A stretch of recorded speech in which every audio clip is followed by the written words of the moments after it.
All right, we are live. Hello, everybody out there. We have a player who is experiencing some technical difficulties and will hopefully be getting them ironed out. But we are going to go ahead and get all the formalities rolling here. Welcome back to the Erasmus Expeditions. That's not easy to say currently for some reason. This is session 9 for the Ashes of Heaven, an Oriental adventure set in my homebrew world of Rostfin using 5th edition Dungeons and Dragons. We are going to be down a player this evening, and he will be sadly missed. But we're going to press on because shit's got to get done. By the way, this is an adult game. There's going to be mature language and most likely mature topics. I am told that everybody that is playing is an adult, and I'm at least pretending to be one tonight. So if that kind of thing bothers you, you really should just go ahead and save yourself the trouble and exit. The channel has been quiet for a little bit. I was looking at it, I think it's about 2 weeks since I've run a game, which is unusual. But there's been some stuff going on. Everything seems to be pretty good for the moment. And I'm really, really happy to get back to it, especially to get back to this game and 4 of my 5 fantastic players. So before I get this ball really kicked off, man, mixing metaphors. Anyways, I'm going to pass it over to my players and let them do their introductions, and then we'll get things started. So first, Carol. Hi, I'm Carol, obviously. I'm playing Kakasu Yoru. Yoru is a Kasbah, which is sort of the equivalent of a tabaxi, and she is a bard, just to kind of make things a little more interesting in this world of ninjas. Bard and from a merchant family. So she's been traveling, working on trade routes and things, just gotten caught up in this whole crazy escapade. And I'll turn it over to the next one. Absolutely. An escapade it has become. Next up, Dave. Hey folks, this is Dave. My channel is Mornblade Gaming. I am glad to be back with this crew. It's been about a month and a half, and yeah, looking forward to playing with these folks again. Alan will be sorely missed tonight, but we will raise our kung fu dice in his honor. And all right, that's me. I will be playing the once long-away Luke, now Nintai Tadashi. Absolutely. I think that, however, the dumplings will still end up 8 at some point. Next, certainly not least, but next is Jeff. Hello, everybody. I'm Jeff. YouTube channel and Counterbalance. You can check out my games and stuff there, as well as some of the other videos that I've done. You can also check me out on the Dudes of Your podcast with our wonderful GM here, Jeremy Lilly, as well as Chad Nick. Give that a listen as well. I'm going to try to stop being a lazy bastard and get the next episode out pretty soon here. We have it recorded and everything. I just need to actually do all the audio editing and shenanigans to get it release ready. Yeah, I'm playing Saito Minori, a ninja who can shapeshift. He's been sent here by the Scorpion clan to keep an eye on things and make sure that information is flowing freely to his clan. Absolutely.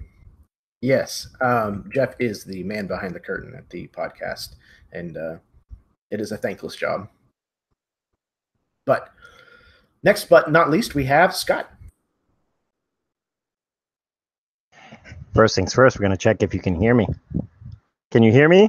We got audio! By the gods, they are looking down upon us. Thank you, spirits. I'm going to have to get into Shintoism. All right.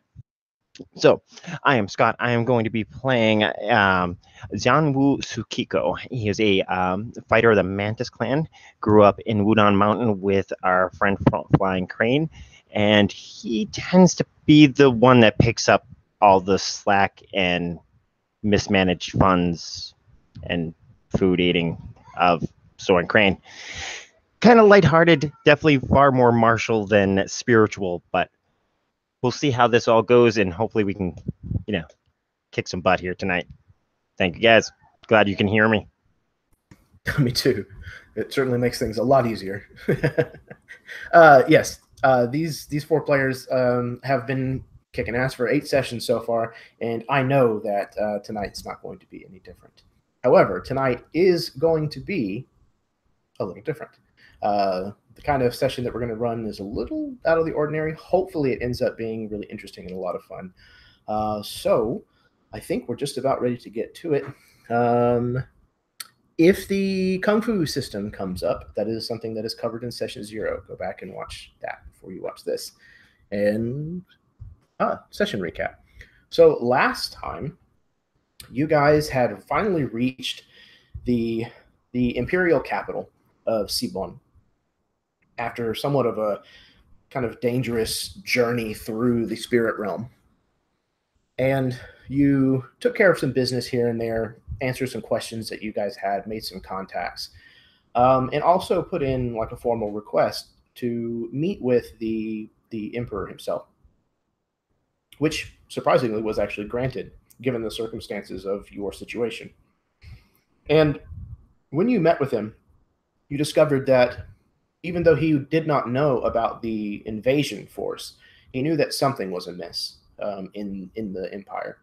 And you guys kind of informed him exactly what that was, that there was a war coming, that a barbarian invasion from the north had come down through the mountain pass and was working its way very quickly through the border clans. Dragon Clan had already fallen, and for all that you guys know is decimated. Mantis Clan fell very quickly right behind it, largely due to an individual that would not listen whenever warning was given, who has since paid for that sin. So the meeting with the Emperor, he agreed that that your empire would go to war, that you would meet this challenge and this threat head on. And he actually ended up calling for a surprising guest to come to his chambers while you were there, a warrior that he had called Golden Death. And when this individual arrived, you found that it was a Jakoshan woman, one of the people of this force of barbarians. And she came in and bowed her head low to the ground and addressed the Emperor as her Emperor. So that's kind of where we left off. You guys have any kinds of questions or little points of business or anything to touch on before we kick this off? Considering that we got those orbs from the Emperor last round, and we have now since what's a good word, absorbed the experience out of those through osmosis. Can would that's considered like a long rest, so we're all set on all our things being reset. All right, I just want to make sure that we're at full max and good to go. All right, I'm kosher. Absolutely. Cool. Okay. So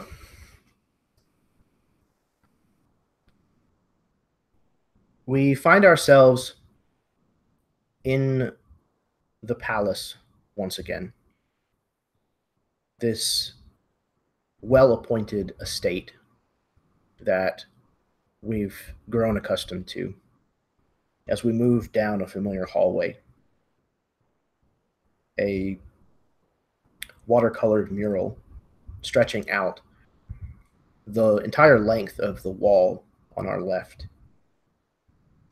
We see things that are familiar, bits of this tale that have already unfolded. Front and center for a lot of it are these 5 individuals that we see playing out their role in this fable. And soon we come to a new portion of this painting, where the city of Tsi-Bon spreads out in dominant fashion of this mural. And the snow is still covering the majority of the rooftops and the cherry blossom trees, the features of most of the gardens. We see a shot of a Zen garden with its gravel spread evenly, neat rows kind of carved into, raked into kind of a wave pattern. The snow has even settled over all of that. And we enter into the palace grounds, which is a forbidden city kind of situation where the courtyard has no talking. There are very little people who are even present there. We journey into the palace itself as the watercolor of this painting slowly turns to textured realism as we pull in closer and closer. And then we enter the chambers, the audience chambers of the emperor, where we see our heroes knelt on pillows on the floor in front of the emperor. And there is another individual who sits amongst them. A woman of obvious Jakoshan genetics, her blonde hair clearly being the reason that she is referred to as golden. She has the look and the build of a warrior, though not of the Jakoshans that you've really seen thus far. She's leaner, more muscled the way that your people, the Tsitians, seem to be built. Somewhat smaller of frame, though she still stands probably a good head taller than any of you. Her clothing is containing furs alongside of silk. It's a hodgepodge of style. But there's no question that she is a warrior. She has just finished bowing and showing her respect for the emperor. The emperor himself, looking somewhat bemused in your direction. Is there anything that you would like to do or say?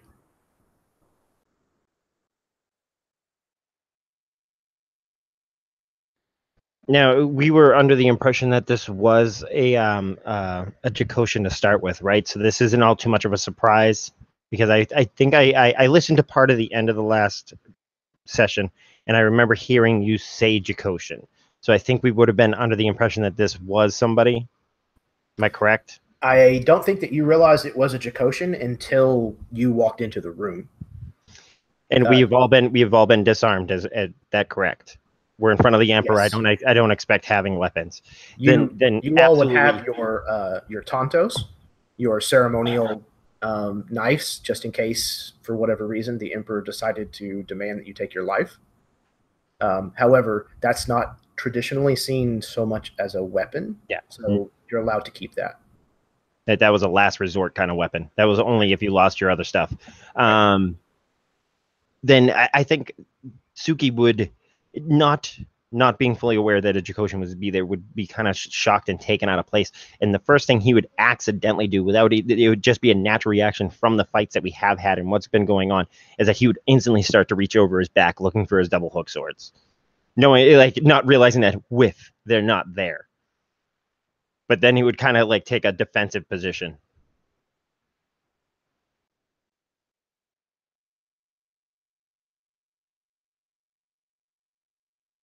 And Minori will like put a hand on your arm as you're like reaching behind you for a weapon that's not there, to kind of like steal you, just to make sure that we don't do anything too disrespectful in the presence of the emperor. But he will kind of look over, not accusatorily towards the emperor, but at least with a bit of concern. I trust this woman is no longer allied with them. He's gonna kind of like raise an eyebrow. He smiles and says, "No, she is not. This is Golden Death, as I said. Though he kind of pauses for a moment. He says, "Forgive me. I lack the ability to pronounce your actual name." And she bows to him again and looks to you, and she says, "My name is Tira Dotorvid Anderskuld. And no, I do not work for them. I do not ally myself with them, though they are my people.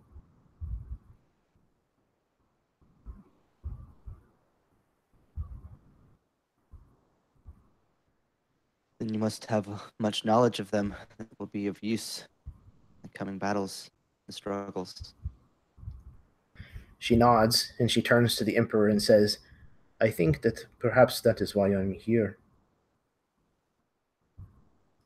And the Emperor nods in affirmation, saying, "Yes, I believe that her knowledge of her people, their skills in battle, their tactics, what they know and understand of our land, would be beneficial. I am summoning the War Council. However, there will be many voices and minds that will be missed because this is the dead of winter and they are not here. So, I must lean on the support that I have.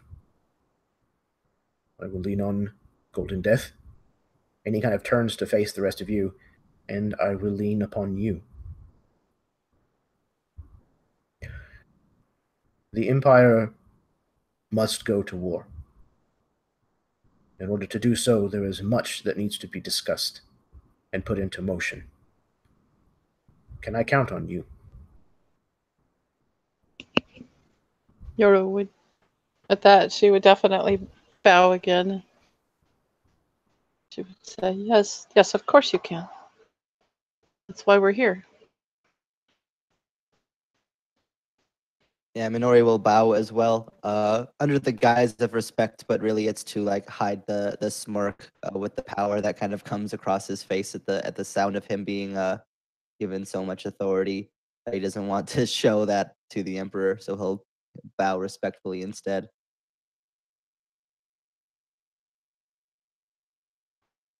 Having kind of caught himself in the hand on his shoulder to kind of like, you're not in a place for that right now. He kind of bow his head, listen to the rest of what the Emperor said. "As you wish, my honorable sir. I greatly apologize for the instinctive reaction." Yeah, and Tadashi is also. He had turned to listen to the Emperor, but had been staring down, not threateningly, but prepared for what was possibly to come, and his foot was placed as a ram might, just out of training. And as the Emperor requests this of him, he turns and says, "Son of Heaven, of course," and he bows to him.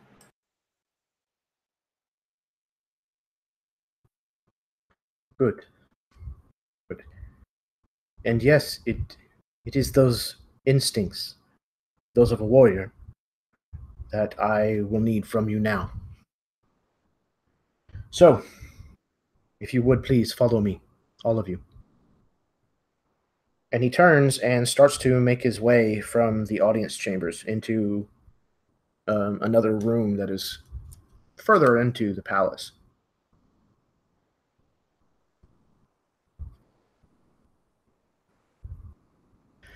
And arriving into a war room, there is a table that has been set up in the middle of the room. Hopefully I can share. Yes. There's a large table that is in the middle of the room that has a reproduction of the empire spread out upon it in somewhat of a relief, showing mountains where they are and rivers, things of that nature, forest. And it also has these indicators, these tokens that show where a lot of these different clans are situated. And as you are entering this room and the emperor is taking his seat at this table, he's explaining that these are the forces that we know that we can call on and where we know or expect them to be wintering. I also have indicators, and he shows these 3 that are kind of clustered together at the mouth of the Qingzhang Pass. Well, you can see my cursor. That show where the front of the barbarian army is known to be. They have already taken Tokishu here at the river's fork. They also know that they have taken Chilang, which is relatively close to the pass. And they have lost contact with Zhengzhou here in Mantis territory. And he sits down and indicates a few other tokens.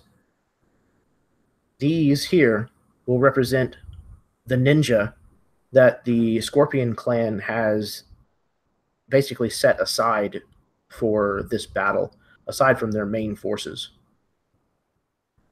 This token here represents the monks of the Wudang Mountain Temple, who are also pledged to this cause. And this one here represents the elves of Rentaki Kokyo, whom, thanks to your efforts, are also at the call of the Emperor.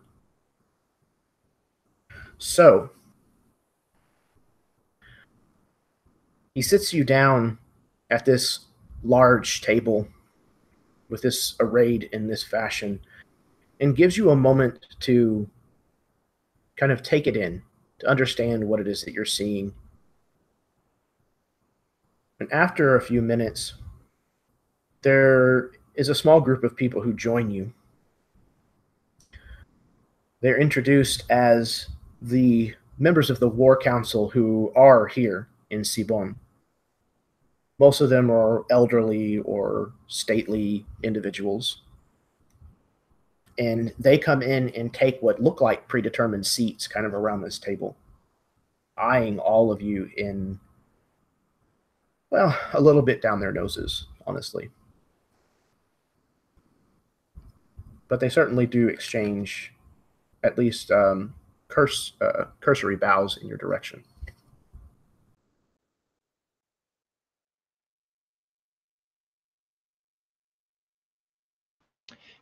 Can I make an insight check on any of those? Like, I feel Suki kind of like myself, where we're more adept in the martial aspect, and I'm sure maybe even Luke might be in this way, and especially Jeff's character, Minori, where he's a disguise and he's a specialist at disguising himself. He'd probably be picking up on like body language that would be a key insight into like these people's behaviors. I just kind of want to roll an insight on these guys, see if anyone kind of strikes me as the type of person that I'm not going to like just out of hand, just how they act.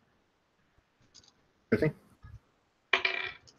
And I completely and utterly failed that with a 1. So yeah, I didn't see nothing. I'm not even paying attention to these guys anymore. They could be juggling catfish in the middle of the room. I wouldn't have noticed.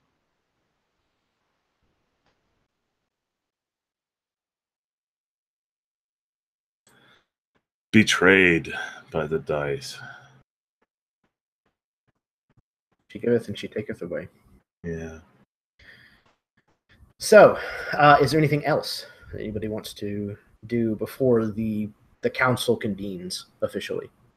Well, it makes sense what what Scott was saying about sizing them up.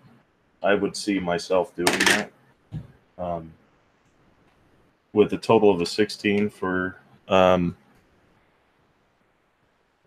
probably insight. I mean, just, taking their measure. At least someone's paying attention, because I was just wasting our time. That's all right.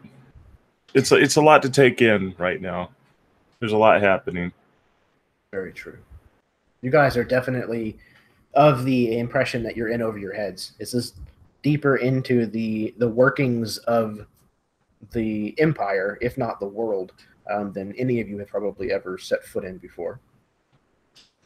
As far as picking up any kind of insider vibes from these men, they definitely don't seem to be there doesn't seem to be a drop of mirth between any of them. This is business, and it's very obvious that this is very serious business whenever they all enter. It looks like a smile would probably break some of these guys' faces in half. And there is a lot of experience in this room. Many of these men you probably know by name, just because they have led, famous battles and things like that. Most of it inter-clan, but a lot of that was put away so that the empire could be unified. And they found themselves on a council of war. So these are definitely seasoned individuals. Most of them. There are probably a few of them that are that were given their position as a matter of hereditary purposes.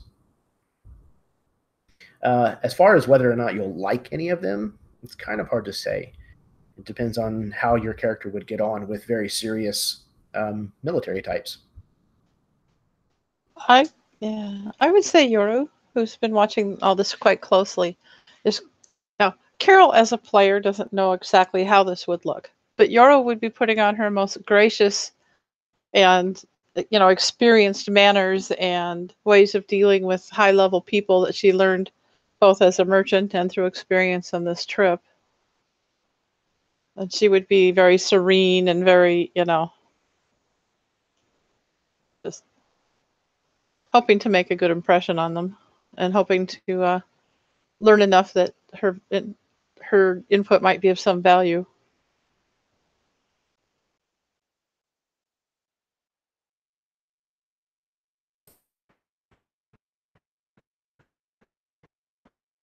So, just curious, we arrived, gave the emperor the news, and then he invited the war council, right? So that's their delay, so to speak, was his requesting their presence. So they probably came as soon as they got word.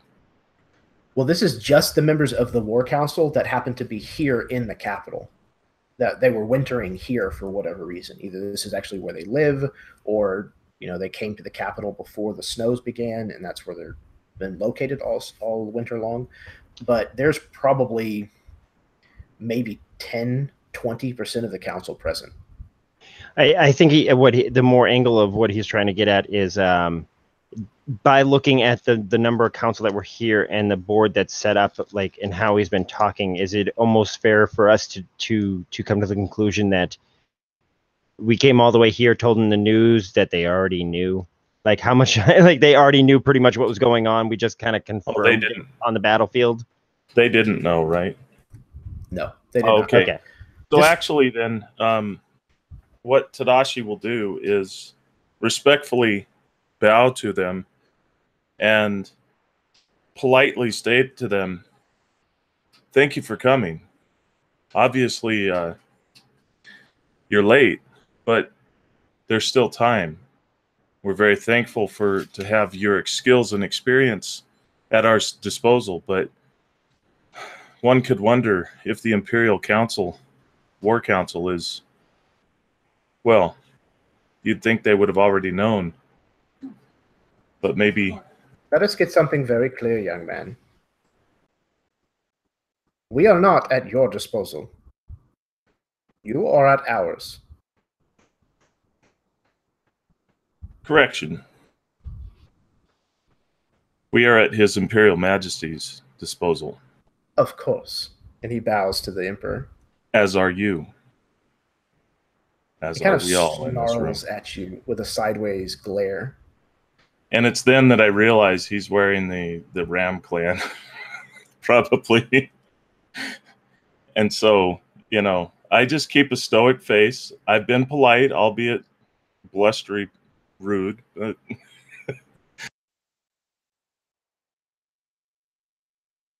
Minori is actually going to lean in towards you, Tadashi, and like whisper into your ear, not loud enough for any other council members or anything to hear. As a master to my student, I'd recommend you be a little more diplomatic. These are allies, not enemies. And by poking fun or whatever it is you think you're doing, you are hurting our reputation. Please stop. Yeah, and it, as if, you know, he's so smooth in his actions, Minori. You can't even really tell what had happened. But with that, Tadashi actually nods and he says, "My apologies. My tongue cuts, and it was unintended.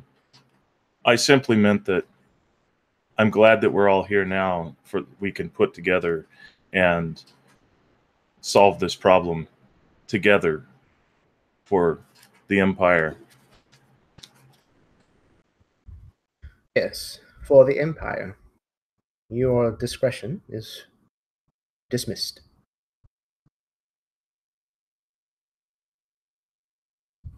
So, out of character, this is how I want to handle this.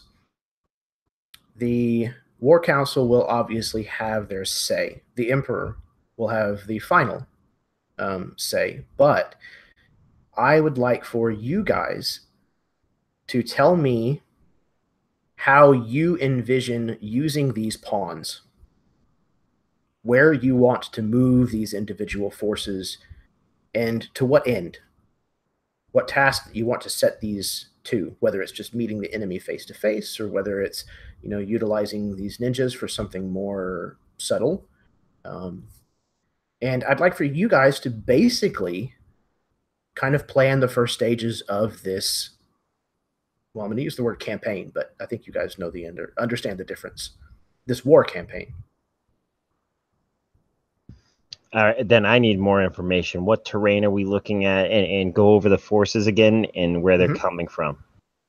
Okay, so the forces should all be somewhat self-explanatory. It may be a little small to see, but essentially you have the Scorpion clan here, Tiger clan, Phoenix clan, which is where you are currently, Ram clan, Crane clan, Lion clan, Unicorn clan, Snake, Monkey, Fox over here.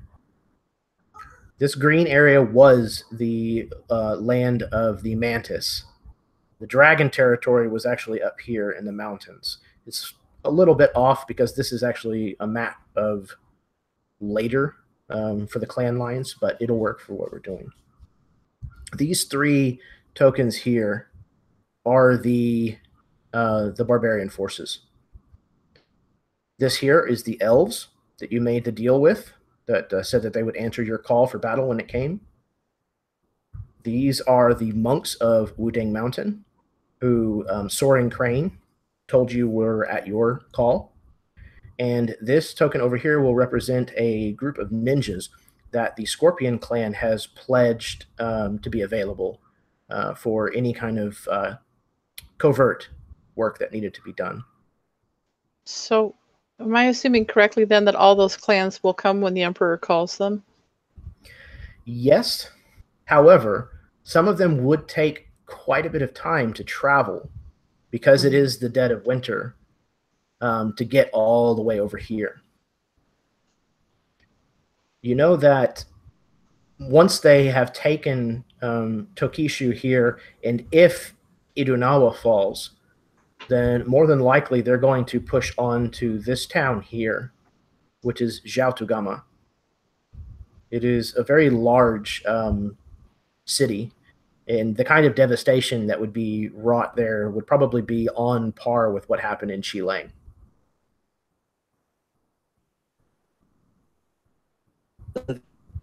Where's the water? Uh, I'm sorry, Jeff. So- You were kind of stutter stepping too, so I didn't hear you. But is like this open spot where there's kind of, it almost looks like a road that would be water, Yes. and where you have the triangle of the three Jacoshan, the bottom right hand one that you just had the cursor over it. Mhm. That is where a junction where water meets, correct? Well, yes. Much to the chagrin of many geological experts, this river actually parts. So it flows down this way, parts here, and goes on a southerly route and a easternly route to the ocean. This city right here that's at this fork is Tokishu. That's the one where you actually followed the Mantis clan architect to. And that's where we fought the kind of undeady kind of stuff, right? Is that episode? Yeah, that's the one where all the heads were floating in. And they were like greeny group, or they like all I thought of was like almost Fallout, the glowing zombies there. Mm-hmm. Because I know we have the water spirit, so I want to just putting this out there. If we can keep it somewhere near water, we can use him as, you know, if anything, he's a spirit. So if he dies, he just returns to, if we're following lore, he just returns to the spirit realm and can't be summoned for some time, or come to the physical plane for some time. So having him as the beach head to hold off, maybe have ninjas coming in and like sniping from the side, or we can use the ninjas as just pure scouting party to keep tabs on where they are. But I think we should either other way, if we can hit them at that juncture port or somewhere close to water, and use that elemental dude, so that way we have some extra firepower on us. Tira is there with us? The Jacoshan? Yeah. Yes, she is. Can she speak to the smoldering refugees and how those came about? When you ask her about how that happened, she kind of looks a little confused. She says, "That is not a tactic of my people. It's not something I'm familiar with at all." Then looking at the War Council present, is anyone familiar with what might have caused this? One of them speaks up, and he is a practitioner of magic, as well as a little bit of a warrior, but his main arena of expertise is arcane. And he says, I believe there are some spells of the priests that are meant to ward against the fire spirits from harming certain places. They usually put them on the outside of their buildings. And I have heard of them using them on people occasionally to try to protect them. And there are some magics that, if written incorrectly, can have the opposite intention. So it is theoretically possible that these protection runes were inscribed incorrectly, and instead of repelling the fire spirits, and perhaps it invited them.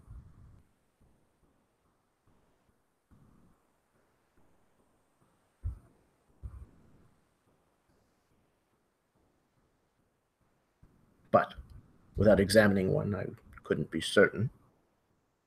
He kind of looks hopeful for a minute, like you might have one with you. Well, I mean, it could be elven protective wards that were miswritten.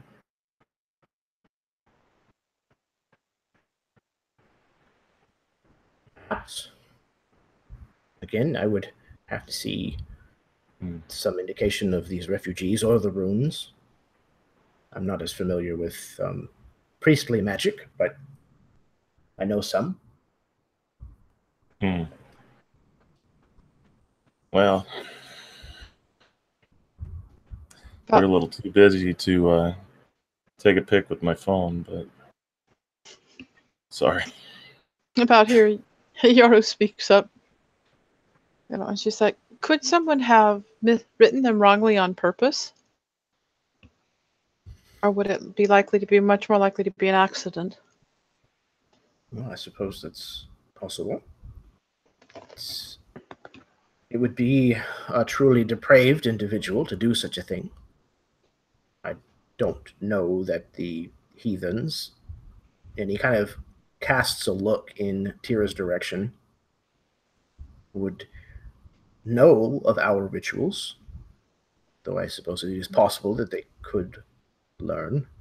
He almost says the phrase as if it's not possible in his mind. Well, they certainly seem to be intelligent enough to mount a very devastating attack on us. As honorable as it would be to have such things have happened, he's gonna also kind of nod to this Chakoshan person in the room. If we can have access to their people here in our rooms to give us knowledge of their people, we can only assume that they might have, either by force or by treachery of our own people, have acquired some similar knowledge of our people. We must keep in mind that they may know to treat that act.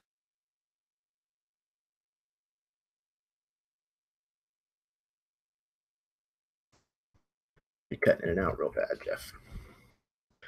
So essentially, what I gathered from that is if we can have people here giving us advice of theirs, then they could certainly do the same, either through means of persuasion or intimidation.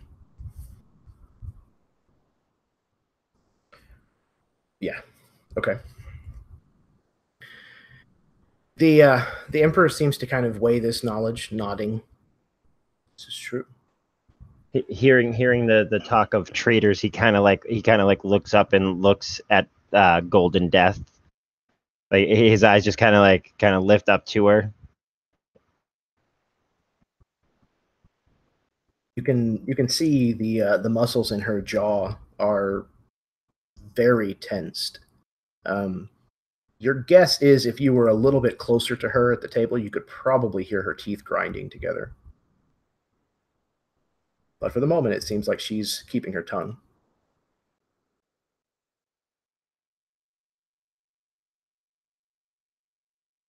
So you said there was a city that they would probably go onto in that kind of pinky area?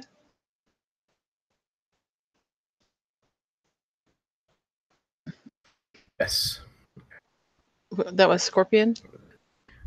This land right here, yes, this kind of pink, magenta, Okay.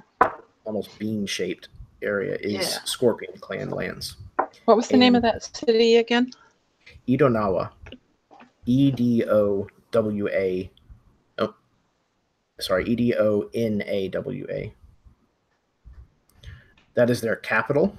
And you know from speaking with the Scorpion clan Kuriyama that his intention was to muster most of the fighting force there at Edonawa to protect their capital, but that he did sequester a number of ninjas to, like I said, be available to you. And so would If oh, go ahead. I was just say, if I could make a tactical suggestion, the ninjas, my people, have quite a knowledge of many things. Well, he's going to kind of like nod towards Tadashi.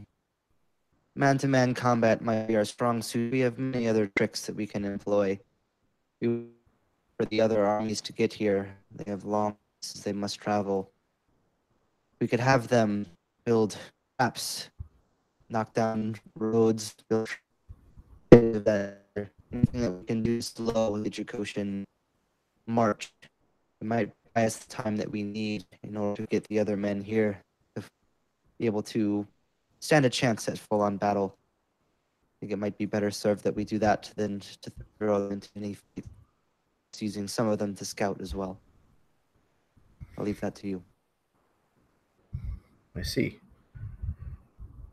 While the hiring of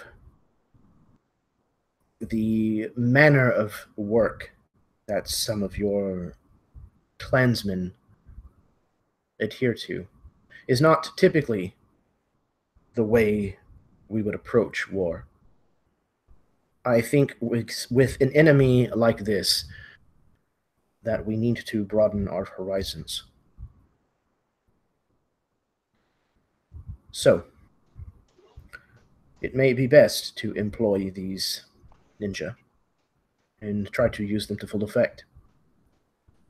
You think it best that they lay traps along the road to Xiaotugama?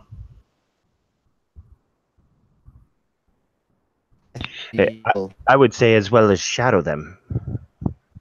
I'm sure they have a large network of spies that they can get information across very quickly. Is this true? He kind of looks to you, Minori. Yeah, he would nod. Scorpions have eyes and ears in many places. I see. He kind of looks around the room a little, almost to comedic effect. Yoro would speak up again. This is as they are doing that, would it be possible to fortify Hidano? Why do I have so much trouble with that? Hidanawa? Do you have other troops that we could bring into that area? Maybe stop them there, push them towards the river. We could see if the river spirit would come to help us. I see. Perhaps trap them between Tokishu and Idunawa. Maybe Yes. force them away from the river. Perhaps even into these traps laid by the ninja and I was force thinking. them. Go ahead. Yeah, I was thinking perhaps we could use the ninja and their traps to push them into the river, where the river spirit may help us. There is no road that follows the river. Not one wide enough for an army, at least. So they won't want to go there, will they? It might be possible to push them there eventually. But I think if we meet them with enough force to push them off of the road, that it may just turn into a pitched battle. Mm. If we are to meet them with such a force, we will need time. There's not enough people in the Yes. area yet to match their force. Well, and we have to be honest with the reality that Tadashi looks at his own height and sort of compares it to Tira.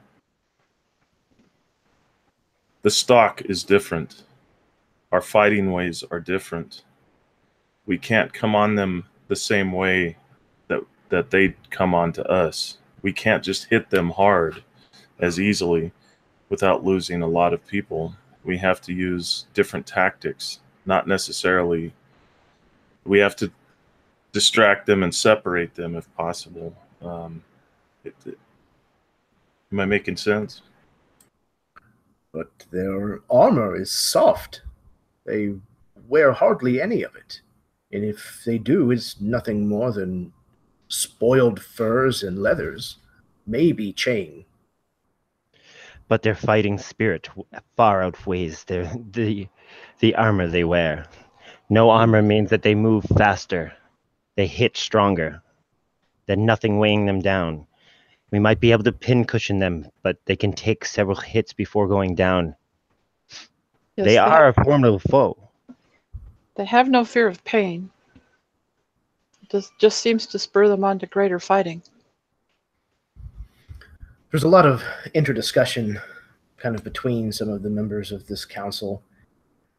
And, several of them kind of affirm what you're saying about them being particularly tough. Ones that may have fought them long, long ago on a different invasion. And Tira finally speaks up. And she says, "My people do not fear death because death is a blessing. It is an honorable way to die in battle. It permits us into our heaven." Borrow your term. So, no, none of them fear battle. They prefer it. And yes, they are lightly armored, most of us, most of them. But many of them are not only able to ignore pain, but also to push themselves into a frenzy. They let their anger and their thirst for blood make them fiercer. They fight like a rabid animal sometimes. I believe we saw that when we met them way back in my Chucky. You saw them fight. We fought them. I'm sorry. Sometimes their ways can be brutal. Yoro thinks of the boy that did not come out of my Chucky with us. Yes. What? Well, then, Is there anything they do fear? yes. What is their spiritual background? Could we use some type of deity of theirs as inspiration for them to run, or even to pause them, to hold them back? Many worship Thorn, who is the god of war. Some Ganal, the god of protection. But many of them only fear these gods by displeasing them. Did they have... Go ahead. If they must die in battle to achieve this heaven of yours, then perhaps, not to push my own ideas too strongly here, then traps, environmental hazards might be even more useful. They will not want to die without their precious blades in their hand, soaked with blood. Might slow them down even more. Would that be so? He's gonna kind of like look to Koshin for like if that makes sense. She kind of seems to contemplate it. I could see how that would break their morality, maybe. Yes, but they are resourceful. So, In like the mantis that waits for the proper opportunity to strike, waiting for your opponent to make the move that you can counter and redirect, we must use their own ferocity against them. If you wish to cage a tiger, the best way to get him into the cage is to bait him into it.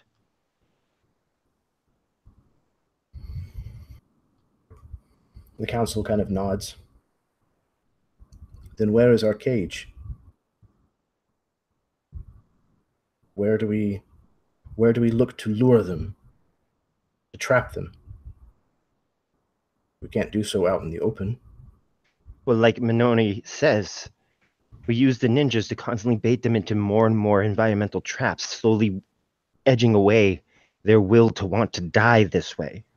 They will slow down, giving our armies more time to get to where they need to be for the final confrontation, but we need to slow them down in the meantime. And start a bunch of hazards, even if we have some that attract them. They seem to be quite as our friend here, and he kind of like nods in the Jakoshin's direction. As our friend here has explained, they are apt to go into a rage, and we have seen this rage on the battlefield. They have no thought process as to their own well-being. They swing knowing that if they don't hit, they will get hit themselves, and they do not care. So if you set enough traps staging with actual enemies that they might storm towards, we can pull them into traps. It will slow them down as they start to see them more. And we can have traps that are set to fake out the traps. Traps that are triggered when they are avoiding the traps that they know that they should avoid. If we are looking to hit them somewhere further down the road from where they're going, hitting them multiple times and in multiple different ways along the way is only going to give us more time. Well, Tadashi has been staring at Tira again and glaring at her, and she said, "You misunderstand and imply that we fear death. That was not what I had said. I enter every battle with the acceptance of death as an outcome. But with that said, what is the purpose? Are they here to occupy and to gain land, or are they here to plunder and take?" From everything that you have told me, it sounds more like they are here to plunder.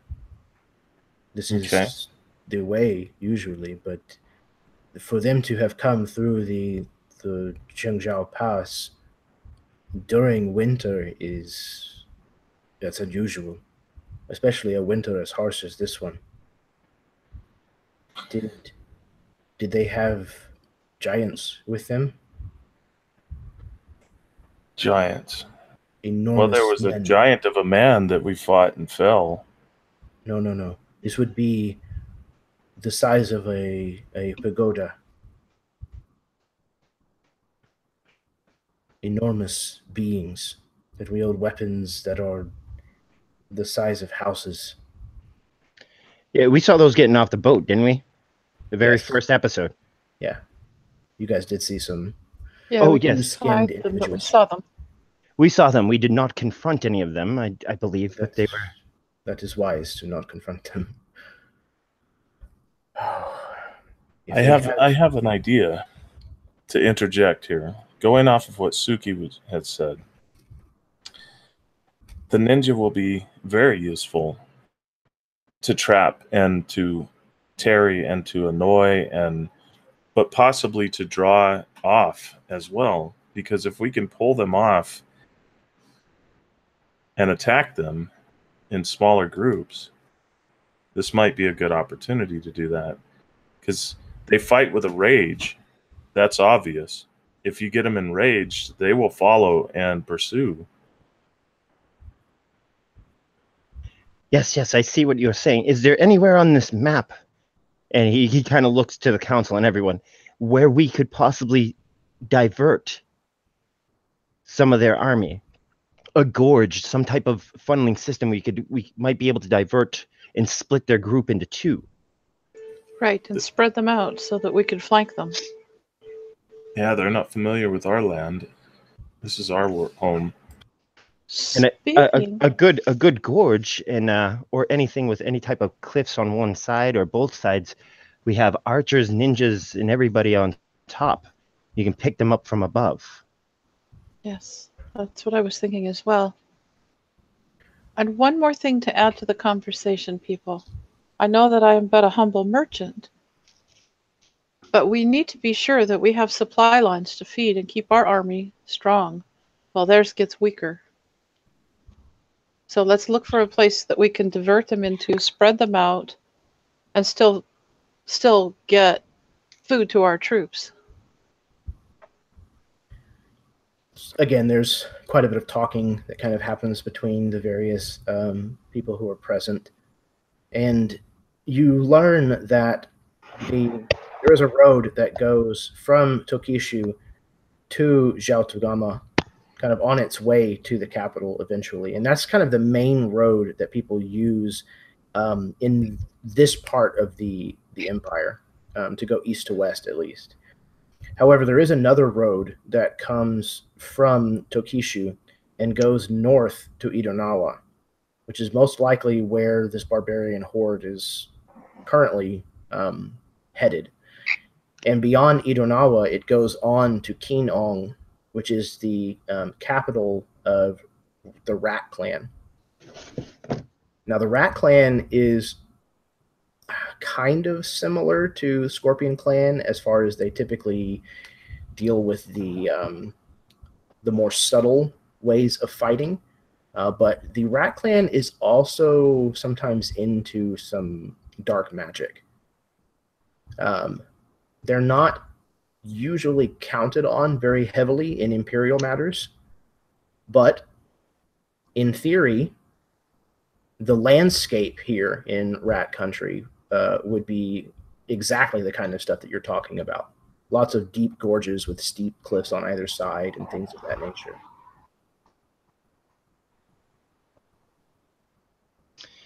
Well, if we can pull them into the lower section there, we can have the monkey and elves circle around behind and make sure that we cut off any of their supply, as well as boxing them in. As Wudon, Tiger will have Snake and Monkey come in and converge, passing the Emperor's city to fortify and block it and close the jaws upon them. And if our traps and ninja can slow them down, spread them out, thin their numbers, then that would be to our advantage to get our people there for the final confrontation.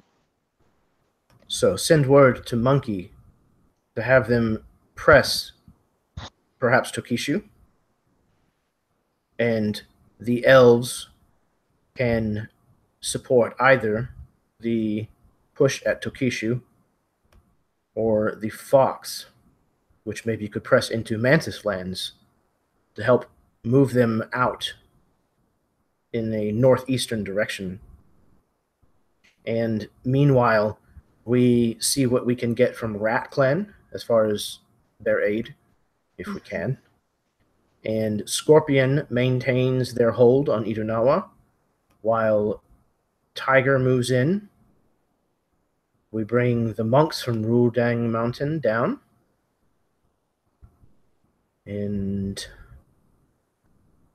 we send word to the others as well, to have Ram Clan and Crane and Lion, at least, would be very beneficial for a war. I would say have them, in case we need to fall back, have those three clans meet and converge. What's that city just to the left of the Phoenix? Not there, right there. Sutowin. That's way up there, not more down on the river where the, like, what is that, the railroad tracks or road looks like it is? It's the edge of the forest. Yeah. This is the river here. This is the edge of the forest. This is where Sutowin up here is. I would think that if all three of those, like if you had Snake, because they look like they might be able to come up a little faster, have Snake come up and back up Tiger, and then you have those three converge right behind them. So if these need to fall back, we'll have a baseline for them to fall back to, as well as if we can get the base somewhat close to water, that could be our final standpoint if we need to use the water elemental. Speaking of water, those rivers are wide enough to traverse with boats, right? Ships? Yes, very much so. So some of those like the Ram and or what's the other one up there? What's southeast of Ram? Right here? That's Lion. No, the one to the right, to the east of it, to the right. Here. Yeah. That's Crane. Okay. I mean, if Crane and or Ram could come up the river on a boat, that might make it faster for traversing. Yeah, Crane at the very least would certainly be able to do so. Ram just might have to come down from the mountains straight down. Mm-hmm. Well, you would know, being Ram, that something like a forced march, even during the dead of winter, like they're going to be moving south out of the lands that they're used to wintering in. So it's probably going to be, as far as the rest of the clans go, that will probably be one of the easiest times for them. Okay. Yeah, so at least the Mantis would be able to possibly traverse faster if they were to use ships and come down to the river. Mm-hmm. And the Emperor... Go ahead. Yeah, and by bringing them in this way, it looks like the clans would end up between the capital of the Empire and the Dakotans.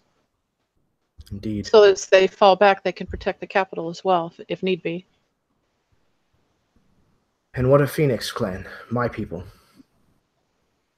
What part do we play in this?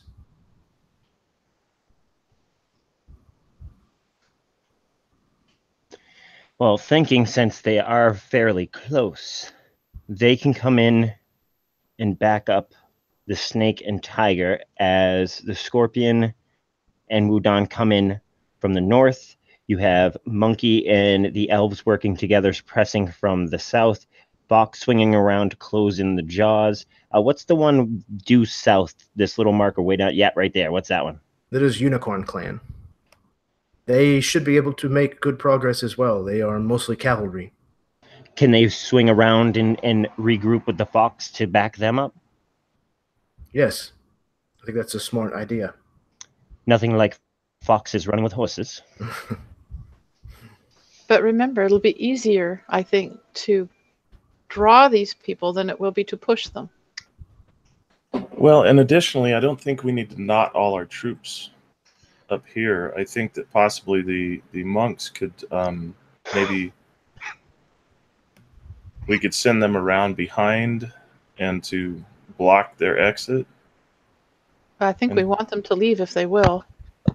Oh no, I think we should demolish them here. Well, if we why can't fully demolish them, I mean, it may be there's an awful lot of them, and it may be easier to chase them off than to kill them. Well, as I was thinking with the monk, the fox and unicorn, the monks will come down and the scorpion will come down from the north, pressing them in, funneling them into that almost river section where they're coming in at.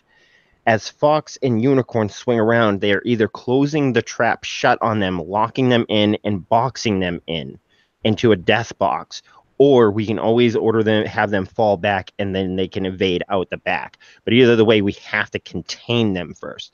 If we let them just spread, it's just a plague that's going to continue to go.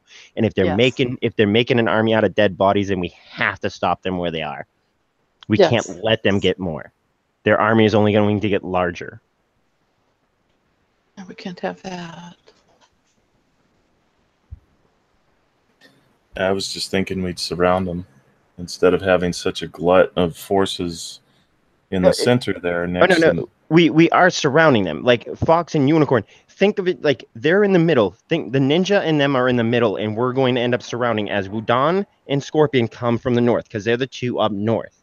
Have Unicorn and the other one come around from the south, heading west and up and around.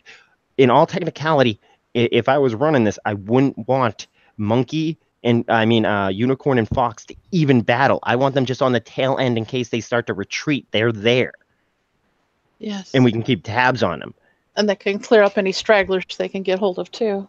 And making sure that they don't circle and double back around us. Yes, yes. What particular talents do the elves have that might be of use? I'm sure that they fight differently than we do and have skills and talents that maybe we're not fully aware of. They employ many archers, and they do so usually from the shadows. And by the time that they are confronted with a face-to-face combat, they have disappeared. They are very difficult to fight in open warfare. And I'm sure Monkey's about the same, right? A lot of slap and go tactics, because Monkey slap and go. That's what I come up with. Yes, they employ a lot of hand-to-hand combat. It's a flirting technique too, right? I think that lands you in prison, actually. So the elves then would be very good at the drawing them into traps type of thing. All right, then maybe I have to reconfigure this, knowing now more. Hey, and great question, Carol. Getting to the bottom of who's good at what. Looking at the map, what I would think is maybe then swapping Monkey with maybe Unicorn. If Unicorn can come up, if Monkey and Fox can just waylay behind, we don't need them to fight. But you have your cavalry running in, slaughtering as they go, and as they retreat, you have your archers from nowhere pegging them off as they're attempting to counterattack, which will keep your cavalry alive. So you end up having almost like a Roman swoop, where the Romans came in, swooped with their cavalry, slaughtering thousands, and as they retreated, the archers came in and shot to keep the people off of their ass as the cavalry came back around for another swing. Oh yeah, because these barbarians would chase after them. And then you have hails of arrows that are just going to thrum at them as a horse run away and outpace them. So keep the elves where they're at to Yeah. cover the retreat of Unicorn once they strike. Exactly. So they're going to be swinging in from the side, almost like they'll end up pulling some towards them. So as we box them in here, and we know that they're going to rage out, if we keep Monkey and Fox in the back as backup, just in case this line happens to break, or we can box them in and finish them off. They see the battle's going so well, they can join the battle and we'll wipe them out. But till then, we're pressing them on one side with the cavalry baiting them to pull some out into the line of fire of the arrows. You have Wudon and Tiger up top, who are going Wudon and Scorpion up top, that are going to be pressing them from the north. So we're going to start spreading them out over a circle, almost a semicircle, with Fox and Monkey in the back to keep tail, to make sure that they're not circling around behind us. And then we have our full line in the back just in case we need to back them up. Ninjas in the middle being all stealthy and pegging off people and just creating havoc like we know they can. Sorry, I am way too good. I love tactical stuff. I look at this and I'm like, oh my God, there's so many things we can do. Oh, that's good, because that's not everybody's strength. Tadashi actually is sitting there looking at it, and he says, again, we can't let them leave. We take the field to win. They have to suffer utter defeat. That will slow them down for generations, won't it? And then I look at Tira and I ask, how would your people respond to an attack such as this that you're familiar with? Great question. She's kind of been studying the way that these pawns have been moving and listening to what all of you guys are kind of tossing around. And when she's addressed directly, she says, well, I have been away from my people for some time living here. But I believe the way that they would respond would be to fall back, strengthen their numbers, fortify their position, and form a shield wall. And when they form a shield wall, they are difficult to separate. However, if they are pushing down here now in the middle of this winter, they must be desperate. They would not attempt it otherwise. And if there are giants amongst their number, then more than likely that means that it is a dire winter, which would make sense with how cold it has been. And a dire winter it forces even the frost giants out of their home into our lands, which typically then forces us south, searching for food and, well, silver. Okay, then just ask a question that maybe we all might have thought, but don't want to voice. What are the odds that there are another player in this? That they are not doing this on their own? Is there anyone your people were speaking with, or other tribes, something that you would think would inflame them to the point of, this is pretty much a full invasion? Well, when I left home some decades ago, this was not the way of things. The tribes were not united in a single cause like this. Raids would be 1, 2, 3 jarls would send their men on pillaging expeditions, but the kind of numbers that you are talking means that they're working together. So it's possible that someone has united them I cannot think of anyone that would do so as a foreigner. Maybe the giants. But they might come together under a particularly strong leader. It has been said that this kind of thing happens before. In particularly dire circumstances. Yes.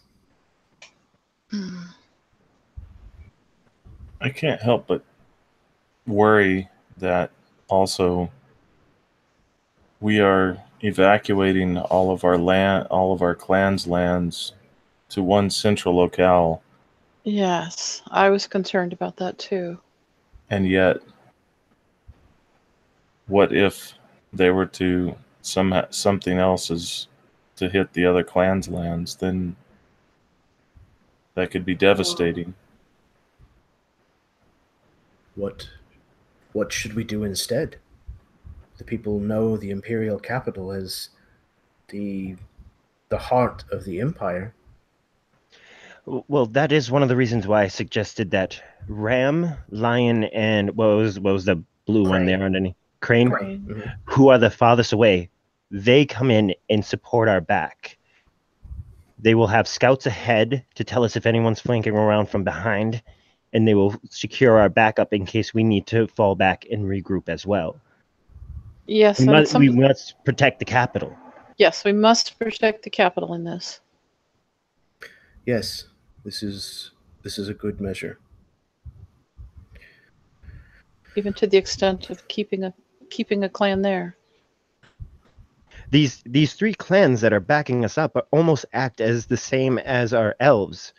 As we attack, if we need to retreat, they will be the ones shooting the arrows, stopping the enemy as we retreat. It's always a fallback into a plan of being able to defend oneself. If the plan goes well, then this trap closes around them and we can either eviscerate them or completely drive them out of our land.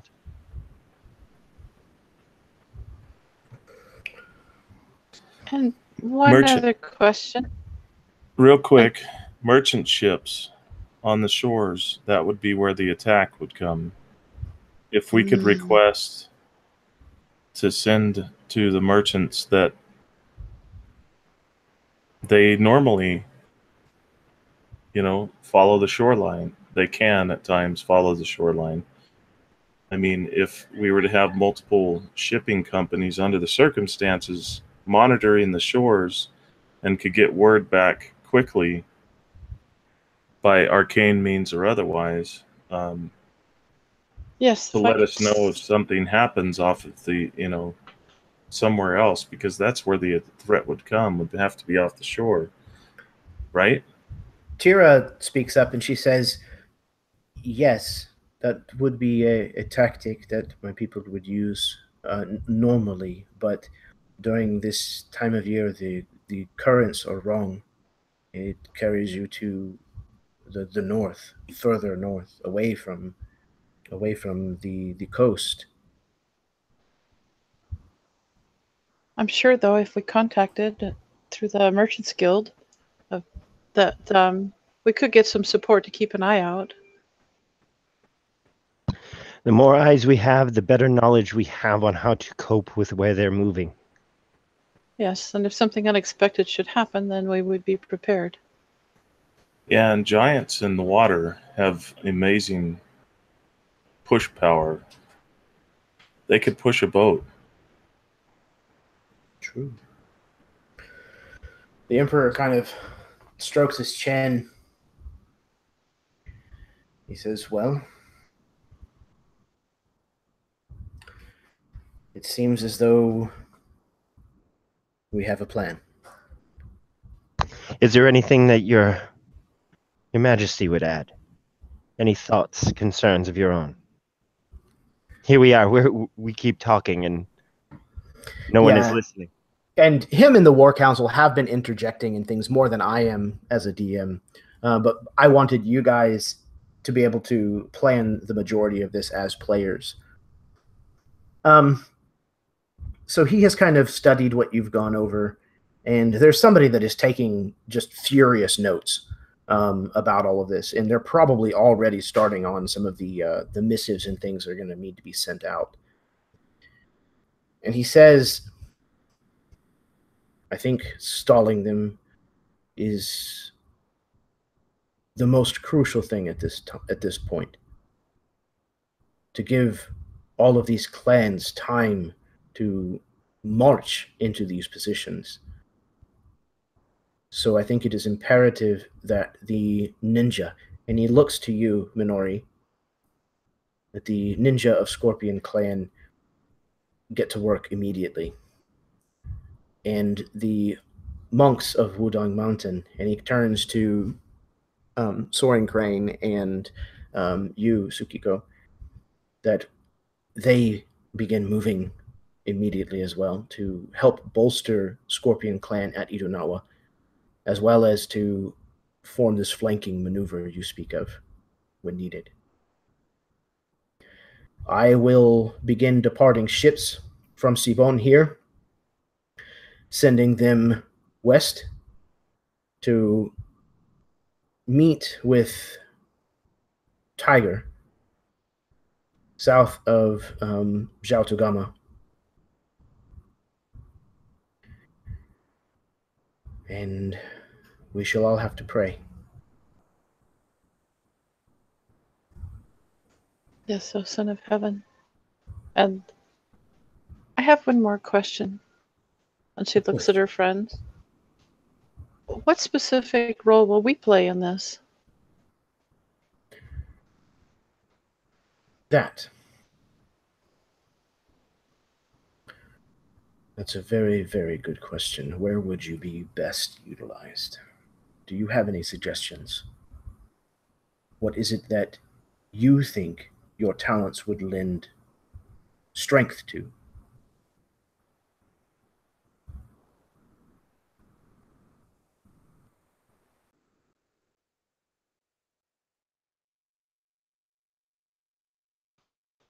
I know that we work well as a group. We've been able to cover a lot of territory very quickly.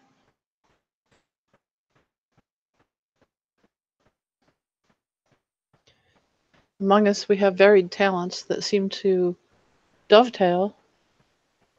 What do you all think? I think out of character, we have an interesting kind of moment here. We can all kind of break up, and he can have several different stories spanning different title pools. Me and Jin up in Wudong, you guys probably in the center. We have some people with the elves in that. We could have 3 different fronts on this battlefield and make a really, really badass, nasty combat situation. But we might not even have time for that. Right. But that would be phenomenal. I think for the sake of everything, we'd probably be, since we're almost technically part of the council and we came up with the plan, we'd be part of the Phoenix Army. I'm sure the Emperor will be out there representing his people, or at least like some type of and some of these councilmen that are probably generals are going to be there. So we would probably be with them in the central battle, ready to join the fight when need be. Yeah, essentially, I'm leaving that up to you guys. But more or less, you kind of in this moment here, you guys are going to be dictating more or less how you want to finish out the campaign. So just to kind of put that bug in your ear. With a win. With any luck. Yeah, that's always a good choice. But we'll take the survival part where we win the war. I have an idea. Yes. I mean, all of these pieces and parts, all of these generals and so on, it would be very uncomfortably awkward for myself to be in charge of a unit, for instance. Not to say that I couldn't possibly be placed in charge of that, but considering I just joined the Scorpion clan, I left the Ram clan, it would be awkward. And that's just me. I'm not saying that the others wouldn't be welcome in their clan or in similar styles. But I also thought, what if we were to utilize, see if the 5 of us could go and actually find that water spirit and actually meet them at the pass and close off their exit.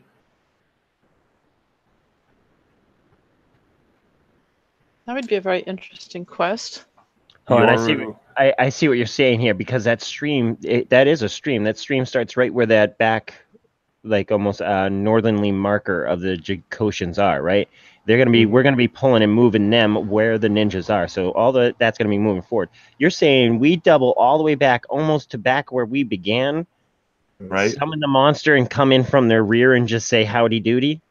Yeah, because I'm thinking that as we progress, through this, I don't know how long it'll take us, but maybe we could alert the water spirit as to what's happening. And considering the conversation we had, it seemed it wanted things back to normal, and this would help further that. At the same time, we don't even need to be with the water spirit. We just need to get the water, summon him, and he can travel any water that he wants. He's a water spirit, so he can just come up behind him and just be like, and hello, and start wreaking havoc on the back line. Right. I do think that finding something that we as a group can do together where we're not as closely tied into all the generals that know how to run armies, but we were doing something more suited for our group's dynamic. I feel what you're saying. Now, okay. Maybe have a few of the elves or the ninjas with us, but some kind of small task force striking somewhere, doing something cool. What we need, Jeremy, what we need is we need an antagonist. Who are we aiming for? Oh, we could look for their leader. Yeah, who in the campaign have we seen? Let's assassinate their leader. We need and this was kind of swirling around in my head, but it would involve a lot of help from Minori. But I was and Tira, but I was almost thinking if we just sort of dressed up similar to them and somehow infiltrated the back line, or at some point we just put furs all over us. We don't necessarily have to show our faces. We're just runts in comparison to them. But we've got Tira or maybe Tira could come in and say that she's bringing in slaves or captures or something. But you said it right there. We're runts to them. They're gonna look at us and be like, "You're all 4 foot nothing. We're not buying." What do you think, Jeff? I can pass myself off easily enough. What's that? So I can pass myself off easily enough. And he's gonna look over where this other Jacosian is, and kind of like with a swirl, he's like suddenly like 1.5 feet taller than he just was, and like pale skin, blonde haired, like a perfect edge of a Jacosian. Yeah, there's kind of a collective. Yeah, there's kind of a collective gasp that kind of goes up in the room, just kind of as everyone's taken back a little bit by the sudden display of magic, and she kind of just looks you up and down and nods in approval. Can all of you do this? She kind of looks to the rest of you. And Yoru kind of laughs. Nobody's going to disguise me. No.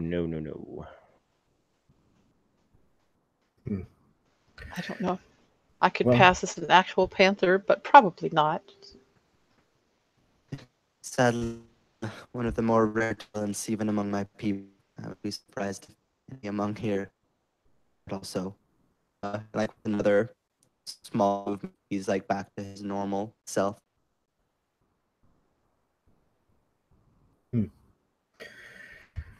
Well, there is certainly a war chieftain, someone who will be leading them, the head of the snake, if you will. All right. How about this? What city or what town are we pretty much looking to pull off the full-on assault? Let's close the trap. What would be the cities around there? What city would this accidentally happen on, just by the chance of that would be like the best direction that an army would go, kind of deal?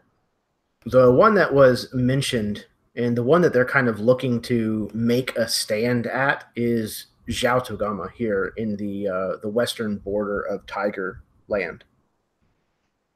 Okay.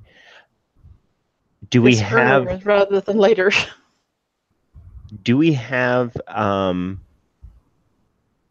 like the transport herbs? Do we have like several of them, and how many people can be moved with those? Because if we can set it up there, we can start closing in the trap. They're paying attention to invaders coming from the outside, and then we just teleport a bunch of people right in the middle.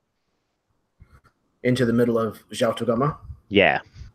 And then like one building in specific, maybe there's one that yeah, like, I don't know how well you can control exactly where you teleport to. I don't know if there's specific spots, but where Yeah, that specific, if we all just start, if a bunch of us funnel into a building in there and it's not even occupied, we can have a base of operation to kind of like maybe work out from there. It creates some devastating havoc to come up in the middle of the enemy's ranks. That is an option. I mean, there is instance travel, if albeit somewhat expensive. It's an option. It is definitely expensive to harrowing. the existence of the kingdom. Yes, it is definitely harrowing, and they have quite a few incense, made already for Zhaotogama. The people, here that are merchants that sell those things here in Tsi-Bon could be, confiscated or whatever their incense. So it's definitely something that could be done, but you're talking about maybe 200 people, like at the extreme, would be able to do this with the resources on hand. All right. Well, then we either have the option of teleporting in an elite squad consisting of us, and a bunch of people to wreak havoc, or we just teleport us and maybe a few others in and keep it small and quiet and try to just stealth our way in to find a big baddie and kill him. Unmask mastermind and do it. I would think the elves and the ninjas would be very good at stealthing around if we took some of them with us. And very effective at that kind of... I know the elves wouldn't be as happy in the city. Probably. I would actually say that Minori probably knows of, he may not know personally, but he probably knows of a few people of the Scorpion clan who are either elven or half-elven that practice ninjutsu.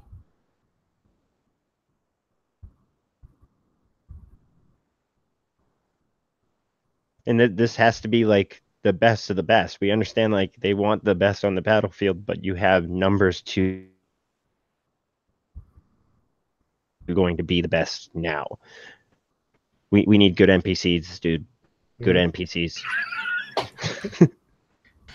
Well, yeah. Usually the ninja. No red shirts. We don't want any red shirts. They can be maroon, just not red. One red shirt just for the, because somebody has to die for the drama, right? So, yeah, the ninja of Scorpion Clan are not really used in face-to-face combat. They're just not employed that way. Well, they're thinking of more of a covert action here.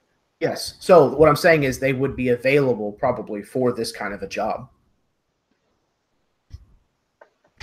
I know some of them would be used in the woods to draw the berserkers out, but we could maybe use some with us. Oh yeah, if we're going that way, then we just need a small squad. Us Yeah. and maybe 5 more. The point being to wreak havoc, guerrilla tactics in the city, see if we can find and take out the leader. I think to me that would be a really great target to demoralize them. Oh yeah, taking out like supply lines or something like that, or just like they gotta have some type of supplies. We can take those out. Oh, yes, Yoru understands supplies. And then attack. It's a merchant thing. Attack the head. Supplies. She'll just buy them, That was so resell bad. them. It was. Yoru told me that joke when we first met. A little UHF humor. A little bit of Weird Al Yankovic. Right. Love that movie. Okay. So, it sounds like, and feel free to speak up, but it sounds like the plan that you guys specifically want to be involved in is to head in with a small, elite, quiet group and target an important person, possibly even the leader of this force, and try to take them out from inside. Yeah. Or if there is some sort of magician that they're using to make a lot of trouble, see if we could deal with that. Or Okay. and there's got to be some key figures here that we should be able to maybe find and deal with and kind of lose their cohesiveness. The Emperor kind of looks at all of you somewhat seriously, and he says, "You realize that what you propose is very likely to be a one-way journey. You prepared for such a thing?" It's also our best option. I cannot disagree. It says that Yoro's tail starts lashing back and forth. And her ears flatten the back a little, but she's like, I'm determined though. We need to save our empire. It's worth it.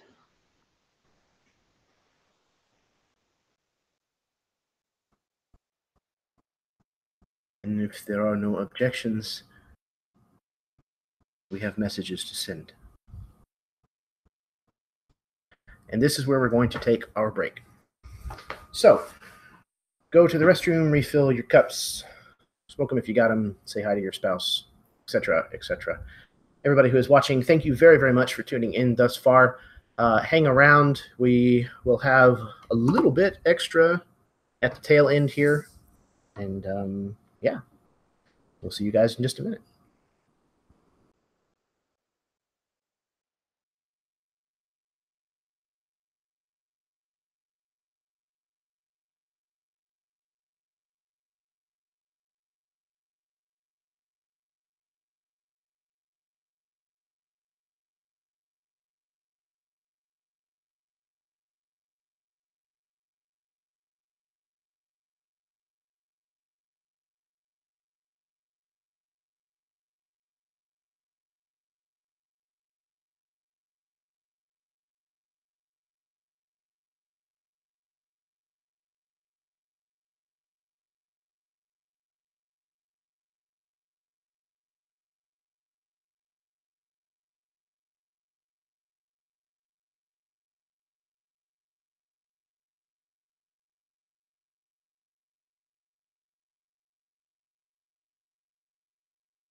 Okay, I have returned.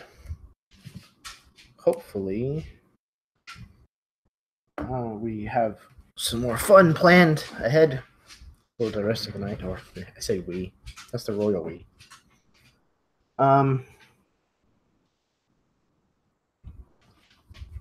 So that was kind of an unusual thing that I had planned for this evening, and hopefully that was fun to watch. It was very, very cool to kind of see that all play out. From this side of the screen, we'll give everybody a little bit more time so that they can return, trickle back in before we get started for our second half. Hopefully everybody is having a good start to the weekend. At least it's Friday. At least when we're playing this game. AtCon is in 2 weeks. Very much looking forward to that. If you don't know what AtCon is and you're watching on this channel, I don't know where the hell you came from, but hi, welcome, and thank you for coming to the channel here. But if you don't know what AtCon is, that is the convention that will be the second annual for the Absolute Tabletop Company. And if you don't know who that is, what the hell, man? Absolute Tabletop is a fantastic company that is formed by 4 chuckleheads who play games like this. And that's how they met and got together. And they are doing phenomenally well. They have a fantastic group on Facebook called the Absolute Tabletop Official Facebook group. It's a lot to type out, but it's definitely worth your effort. You should go there because games like this happen there all the time. There's an abundance of fantastic people there, such as the people who are kind enough to play in this game. But AtCon is going to be in Tacoma for the second time and is going to be hella fabulous.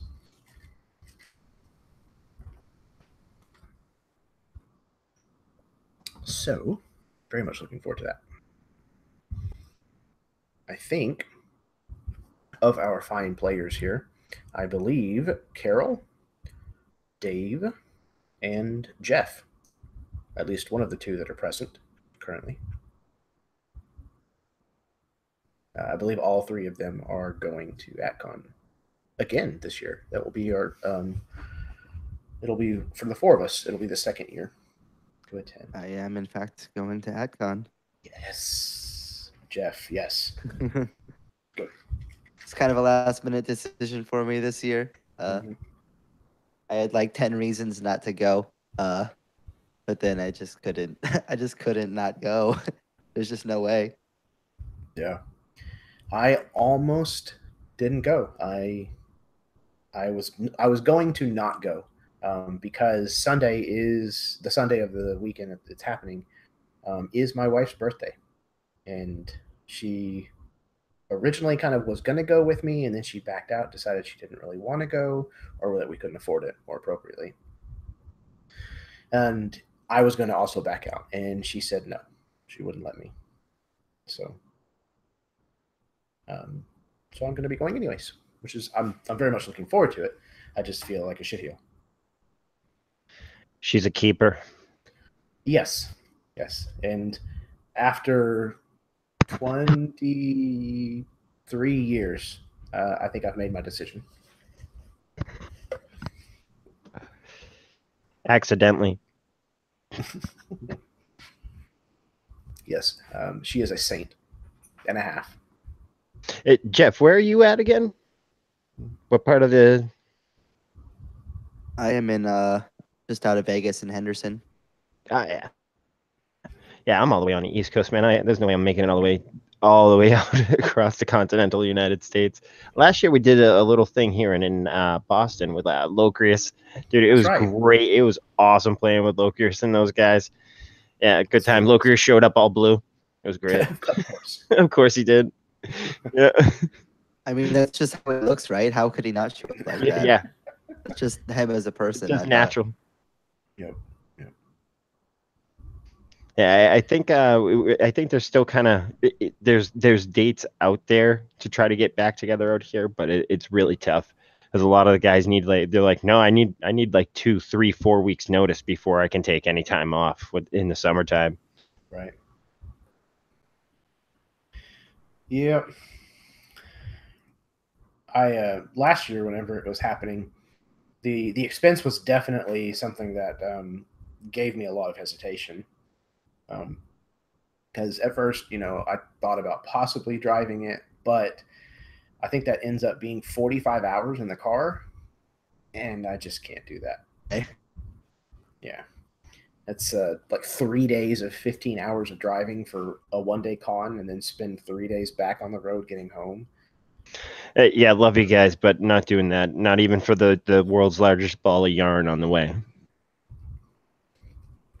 So I flew for the first time in like 20 years. It was the first time that I've ever flown since 9/11. So that was an experience and a half.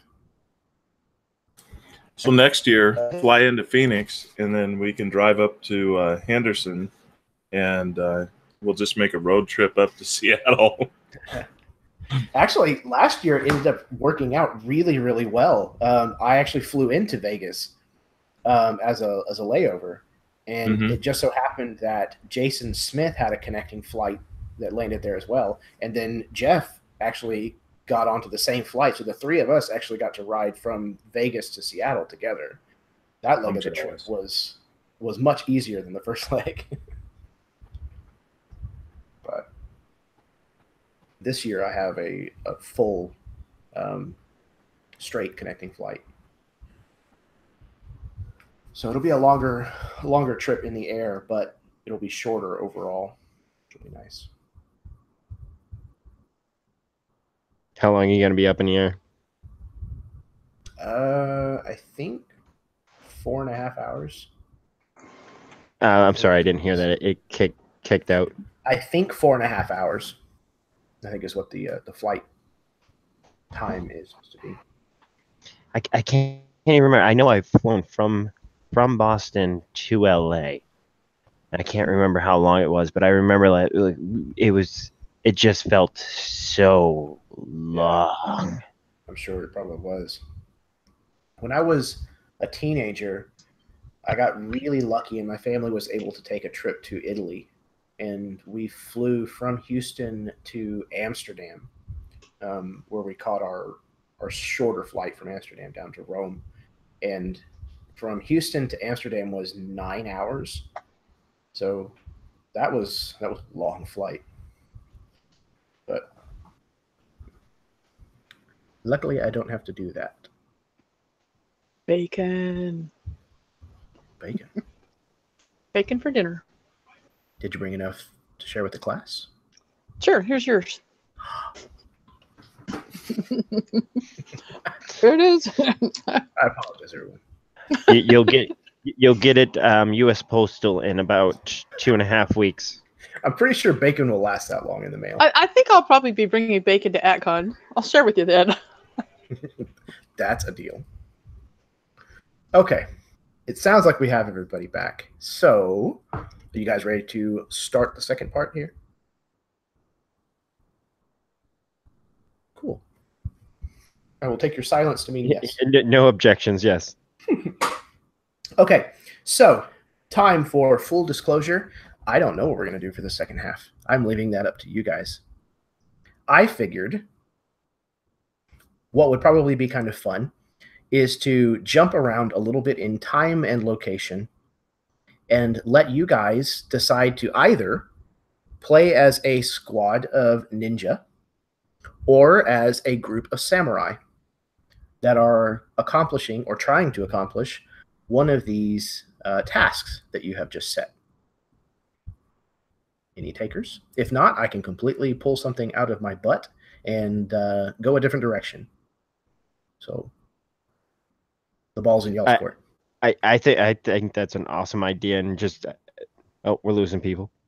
Yeah, Jeff said "fuck this," and he's just out. No, he's actually here. That was the other me. It was That was my his clone. That was his doppelganger. Minori is that good. He can like seed himself twice into hangouts.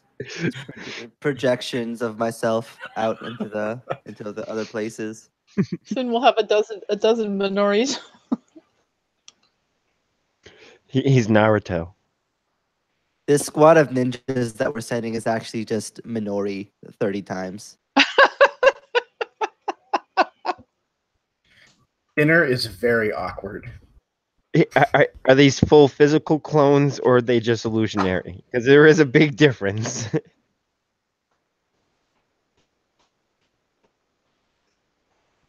Depends on how much opium you've had. Either other way, I'm completely down for rolling for some of that, and you could absolutely do it random. Okay. Roll a dice, pick a person, and we take control of something. No strong qualms either way. I don't know. I kind of like the idea of doing a ninja run. Okay. Yeah, It's just one. tell us what to do, and how to be a ninja in a ninja run, and I'll be happy to do a ninja run. A ninja? Yeah. I was gonna It's plays the the other bacon. way, but I think it's just like everybody wants to do the thing that they haven't already been doing. So like, he's like, yeah, we can be ninjas instead of samurais. And I'm like, yeah, I want to be a samurai this time instead of a ninja. Yeah, I absolutely want to run the cavalry with the archers. I love that setup. It was so effective. Well, we may even end up having time for more than one. We may not have time to do 3, at least not tonight, but we could certainly, maybe do that as the first thing next time as well, if you guys want. You're the GM, dude. No, he's telling us we're in charge. He wants us to make up our minds. Well, Yeah. we've all vouched for the fact that like that kind of sounds cool. We'll do it. So Okay. Some want to be ninja, some want to be Bushido. They want to throw other sides. I'm like, I just want to do the cavalry thing. So do your thing, dude.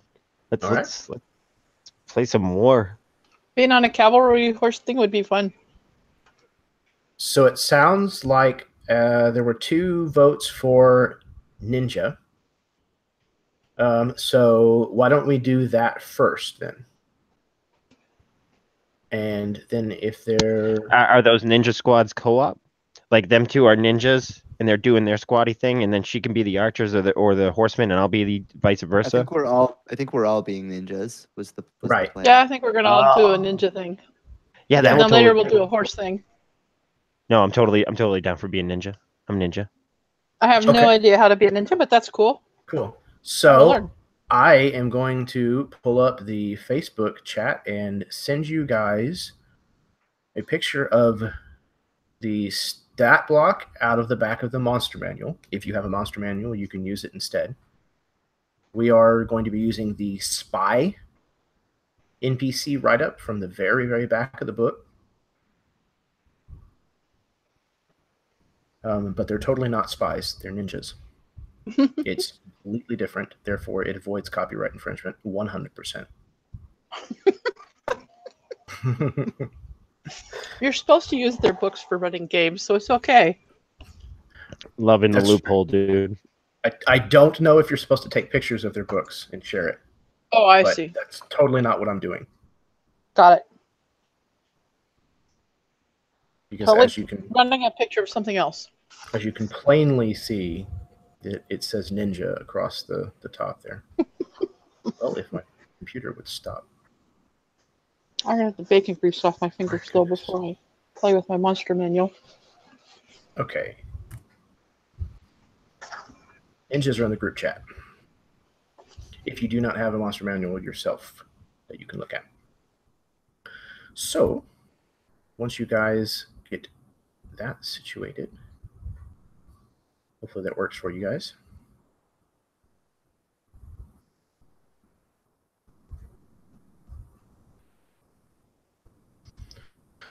Okay. So, thank you, Jeff, the page. For those of you playing along at home, it's page 349. You can be ninjas too. Just call yourself a your- spy or whatever. Yeah, exactly. Email your roles to me. Email's a little slow. Yeah, it's kind of like play by post. All right. So we'll just go with a group of 4 since there are 4 of you. The 4 of you are ninja of the Scorpion clan, and you have been tasked with trying to make your way into one of the forward camps of these Jakoshians and find out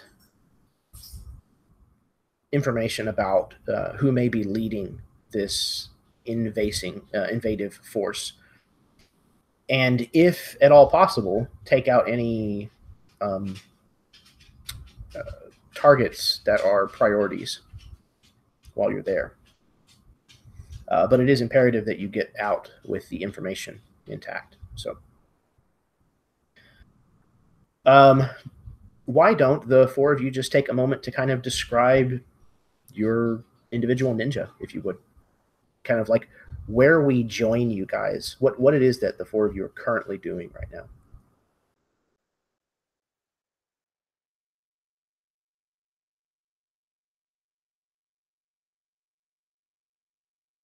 Okay, so we're outside a camp, or is this building a town? Give us a setting so that way we can figure out where we're going and how we're going to attack. So it's a forward camp. So this is actually more out in it's in a bamboo grove. So there's clumps and clusters of foliage, but there's also kind of pathways and open areas and things of that nature as well. And this is kind of a large place that they have found that was a clearing, and they also looks like they cleared out some of the bamboo. And you guys are, we'll say, probably 200 yards or so out from the perimeter of their camp, kind of keeping an eye on things currently.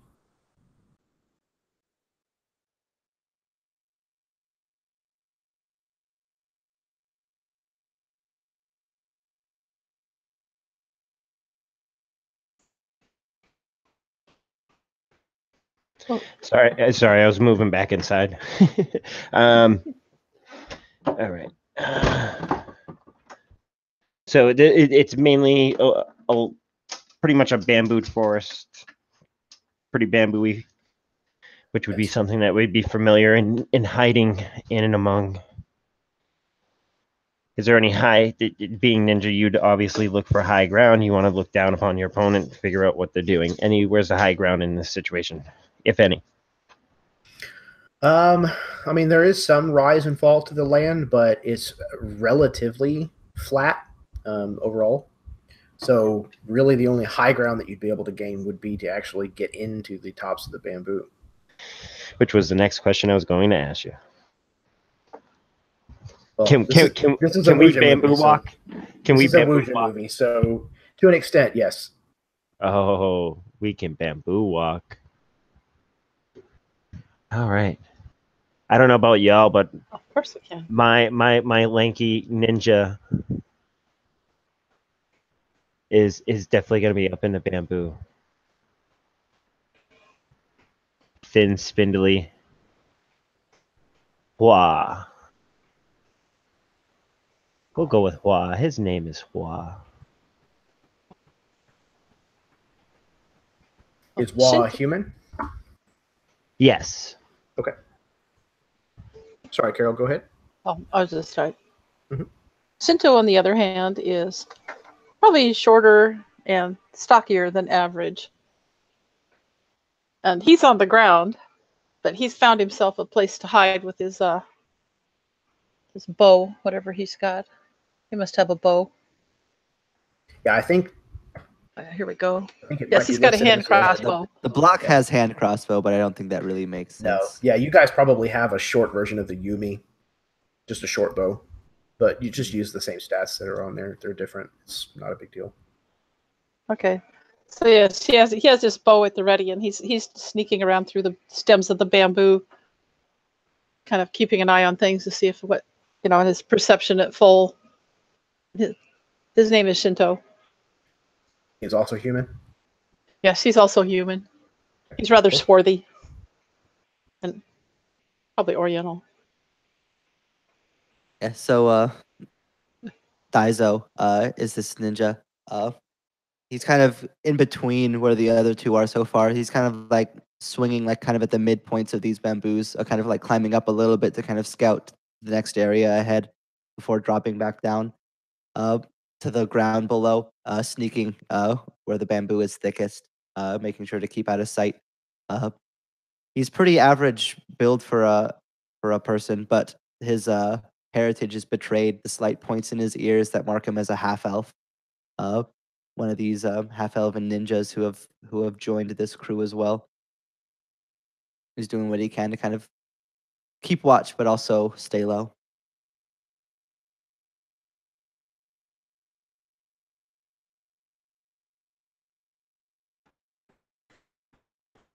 Yeah, Tekaruku is also moving lower through the bamboo in his black silk.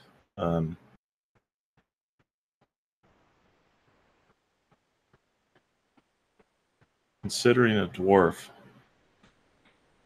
but a very skinny, tall dwarf, very Eastern, and so, but he's a little taller, but yeah, he's still a little grumpier, and but he's learned his place, and he's had a long time to learn his place. So yeah, he's moving along stealthily and examining the area, wondering if Daizo or Blah have they're going to send the signal down, or if we just keep moving forward. Do we have any smoke bombs or anything like that? Dave. Of course you do. How many? We'll say probably 4 apiece. Enough. That would be, I guess, technically part of our disengage action, our cunning action. Yeah, we'll just use it as like a weaker form of fog cloud. Cool. Thank you. Yeah, so he's moving along, and he actually does have a beard, but when he's in full kit, he pulls the beard back and wraps it around, and then it goes down his back with the mask on, so it doesn't get in the way. But he's still his roots. Excellent. Okay, so 4 of you have been staked out here for probably the better part of the day, kind of waiting for the strongest light of the sun to kind of start to dim before you really kind of spring into action. And you've watched a lot of activity in the camp, mainly preparations that you would expect to see. You know, the warriors are kind of relaxing, sharpening their blades, kind of working out the kinks and the problems with their armor. No doubt from previous battles where they have slain your kinsmen. And, you know, there are people building fires and tending to the meals, fetching drinking water, things of that nature. And they definitely seem to have set up at least a loose border guard to kind of form the perimeter of camp and kind of check on things. But a lot of these men look like they're either tired from battle or they don't really seem to suspect much of an outside threat to assault the camp directly, at least. So the security looks decidedly lax. And you know that in the camp, there is at least 2 of these giants that you heard tale of. These incredibly tall, blue-skinned white-haired creatures that somewhat resemble men. And you know that there is one individual in camp. You've more heard mention of him than anything, who would be the chieftain, the raid chieftain of this kind of forward group. And from what you gather, his tent is the one that's closest to the center of camp, and it is certainly the largest.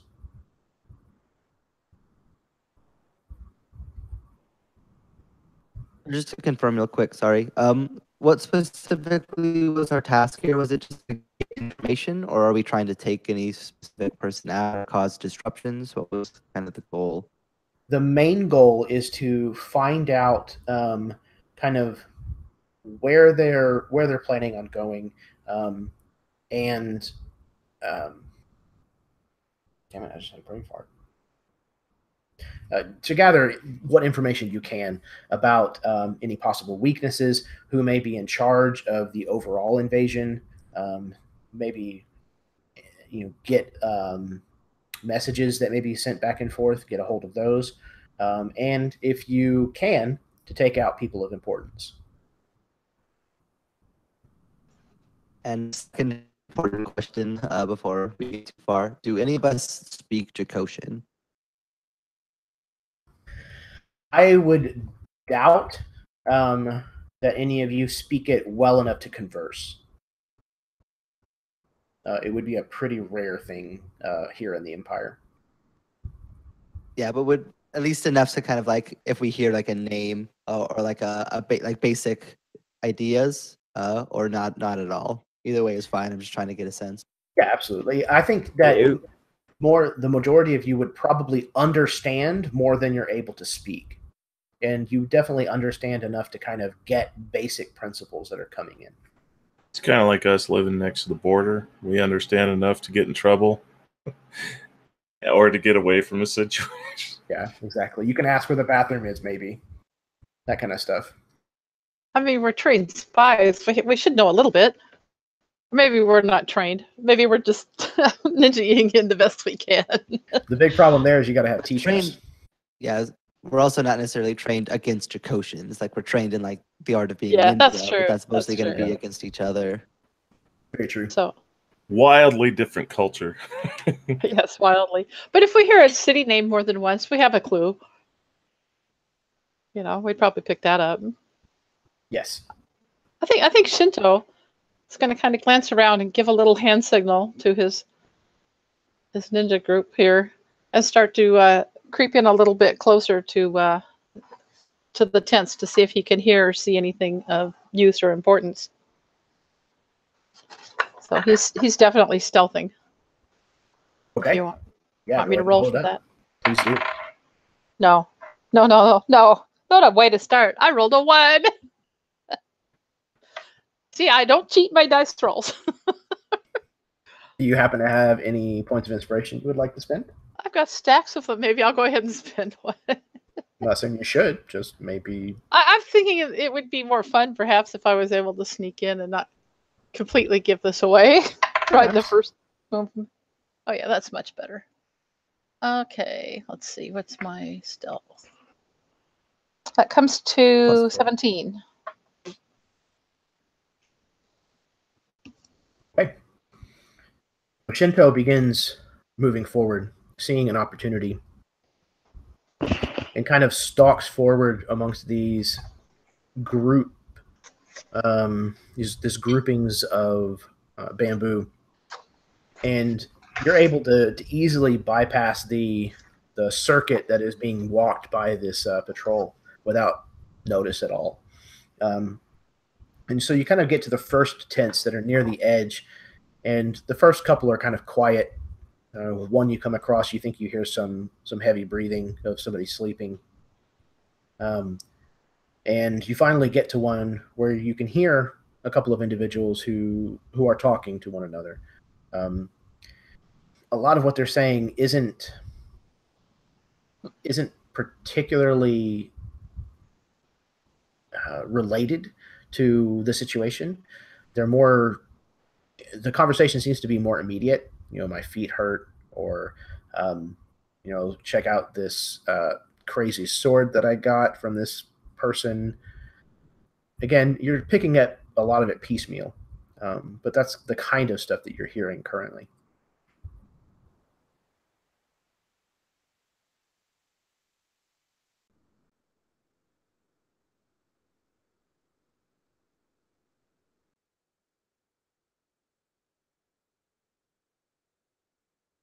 Where are the big blue guys?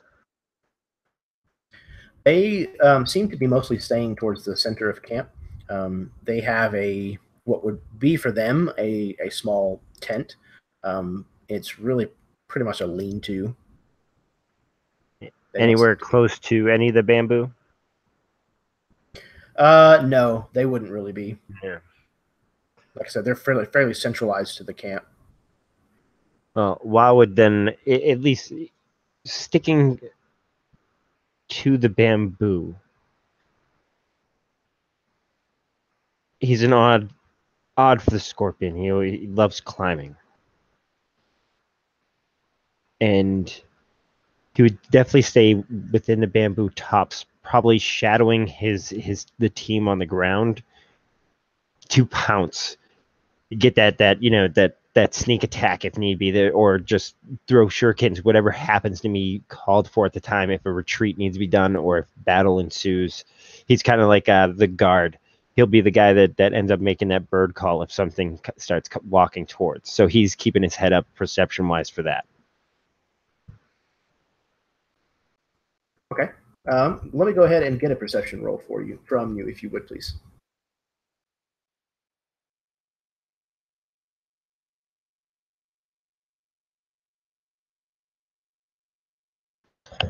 Pulling up the thingy here. What is the perception? Perception plus 6, so looking at 25. That's why he's the owl. Excellent. Okay. So, you have a fantastic viewpoint from where you have positioned yourself amongst a cluster of bamboo. And though the light of day is failing, it looks like there's going to be a large moon tonight, and it's already present in the sky even before the sun is down. So there's not a huge loss in the visibility, and you're able to see a good portion of the camp, at least the part that it looks like you guys are probably going to be infiltrating. So you can clearly see where Shinto has moved forward. And you can see that the patrol is starting to make the circuit back around towards the bottom of the camp, and they're probably going to be passing. I mean, undoubtedly, they're going to be passing between you and Shinto. Having probably worked together for years, and having a rapport, so that way we can communicate without communicating per se. Mm-hmm. It's you said wintertime. All right. Yes. Then it would probably be some type of swallow or something that would probably be hooting at that time in Japan, or Japanish. You'd think, right, in the reeds and that. So you would hear like a different.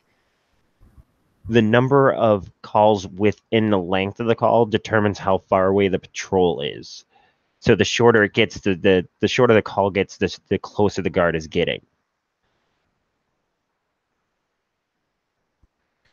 And not having any knowledge of the bird species in this land, they pay you no attention at all. And they continue on their route right between the two of you and keep going. They don't even seem to notice Shinto in the least. Okay. Yeah, as having heard the call, Shinto just froze finding him in itself in a particularly good little hidey spot and just froze perfectly still while the guard goes by.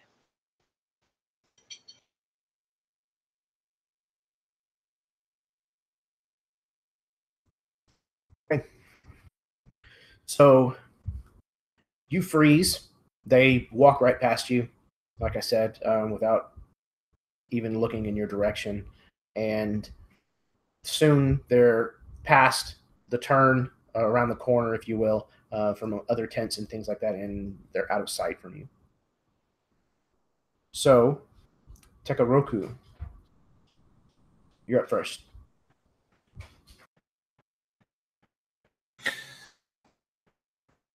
Tekaruku notices a cart with some barrels in it, and near it there is a series of barbarians that are continuing to fill their mugs with ale from it. So he would like to stealth over and get underneath the cart and see if he can overhear anything. I think I'm going to burn an inspiration on that. I got a 12 total, but I don't like that.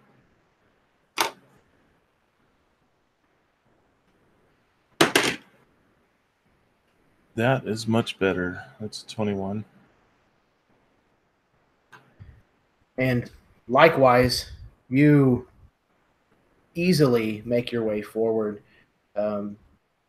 through this lax security and position yourself immediately under this cart that repeatedly these hulking brutes are coming to for just tankard after tankard of drink. And you can smell the strength of this alcohol as they're sloshing it around very carelessly. Some of them are well beyond drunk. And there's definitely a lot of revelry and talking and boasting and things of that nature going on. You do hear talk about the happenings, what's kind of been going on. Their most recent victory. Apparently, these individuals have come from Tokishu and have plundered their way to excess, and then are now headed to reinforce the army that is attacking Idonawa to kind of bolster their numbers, because apparently there's some resistance in Idonawa, which would be the capital of your clan.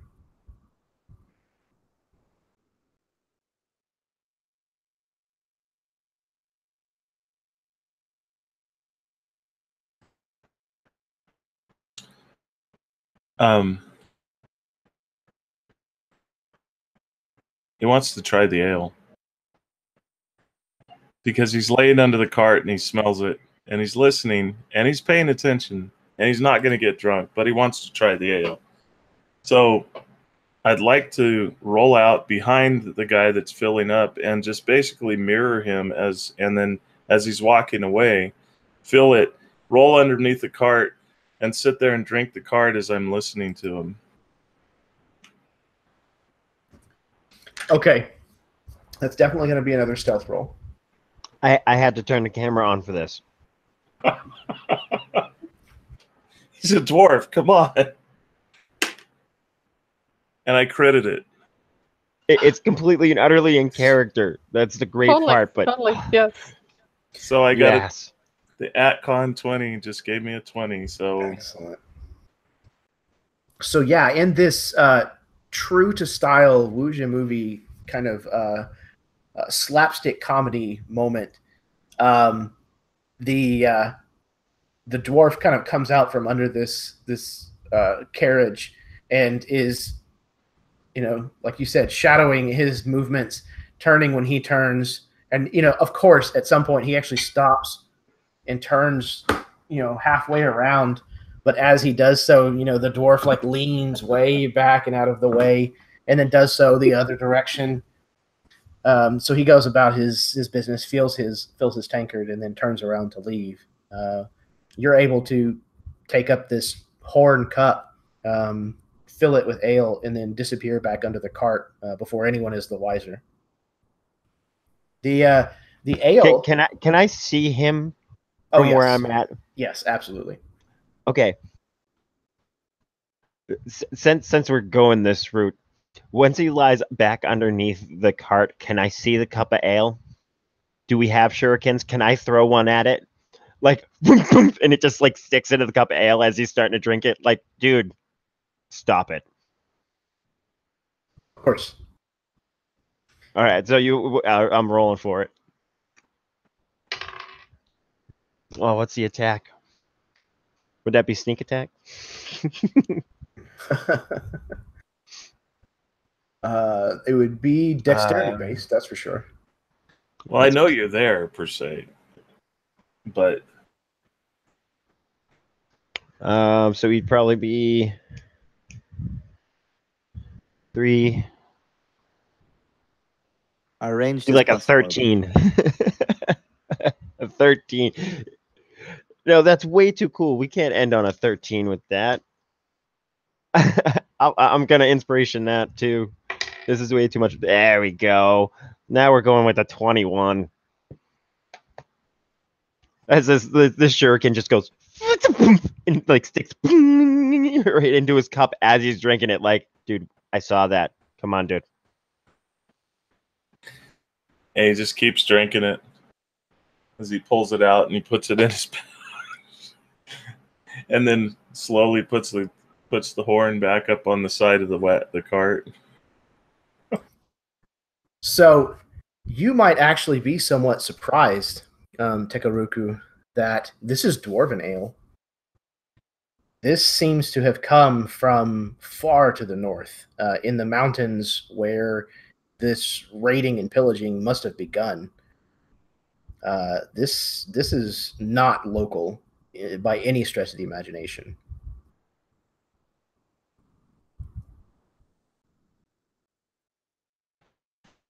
Yeah, that's sad, but it's still good ale. It is some of the best, actually. Much better than the human swill that you've been drinking for gods know how long. Okay, Shinto, your turn. Well, Shinto, I think, might have caught a little bit of this chuckle fuckery out of the corner of his eye, but he knows his friends, and he's thinking, wish I was quite that bold, but I think I'm going to go a little closer to the tents over here instead and listen some more. So he's going to crawl on his belly and his elbows and get as close as he can to the back of the tent where it's dark. Oh yeah, not with that roll, he isn't. This time I rolled a 2. I'm not going to burn all my inspiration, folks. I think what he's going to do then, instead of actually cleanly getting close to the tent, is that he's going to actually bump into the tent and make it rattle around a little bit. I will see what happens with that. Yeah, this is the tent where you were listening to these two individuals talk, and when you trip over one of the guidelines to the tent and kind of bump into it a little, the talking stops, and you hear a voice inside say something to the effect of someone's name and ask if they're, from what you can tell, taking a drunk piss. It's phrased as a question. Hopefully Shinto would know the equivalent of an affirmative grunt, and that's basically what he does. Excellent. So that's either a deception or a performance, if you would, please. All right, let's see what we're good at. Deception from the looks of it. We managed 12 on deception, man. We're moving up. I only rolled a 2, by the way, on the stealth check. I didn't think 8 was going to do much. Okay, so you make some kind of affirmative grunt, as you said, as best you can mimic from what you have heard. And there's a brief pause again, and then there's a little bit of laughter, and the two men go back to discussing what they were talking about. Scott's edition with a hearty burp. Okay.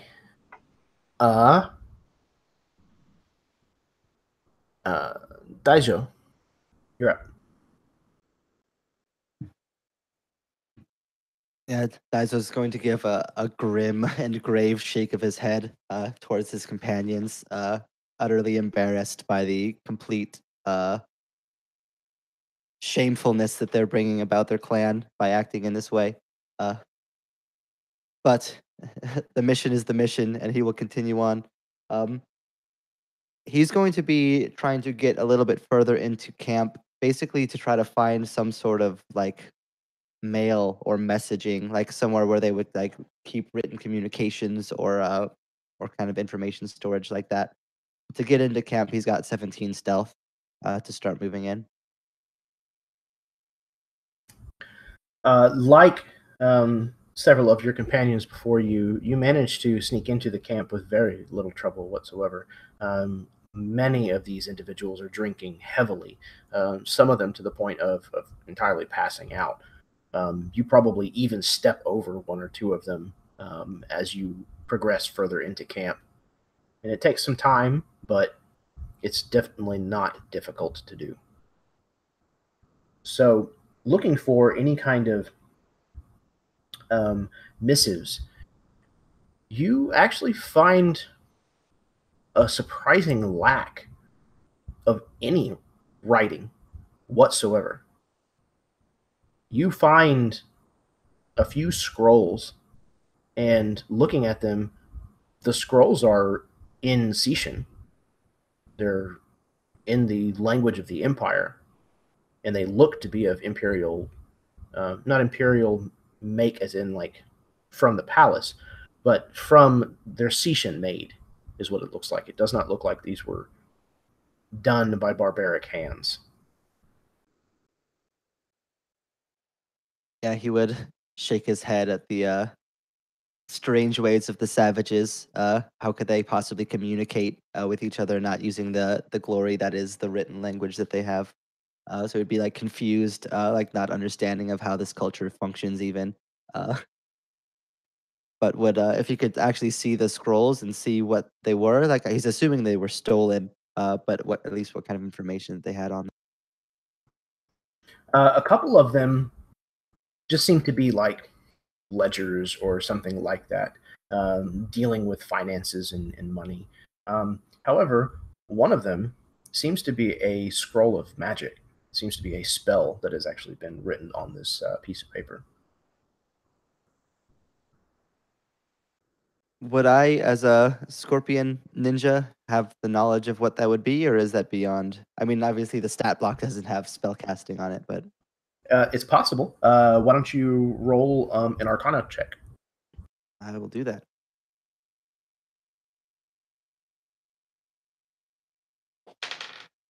Ooh, 19. Yeah, absolutely. So I'm going to go ahead and just kind of take this out on a tangent and say that not only do you kind of understand that this is an arcane spell and you have some knowledge of these kinds of things, but this is actually a scroll that you could use eventually. Nice. I'm into it. It is an elemental. Nice.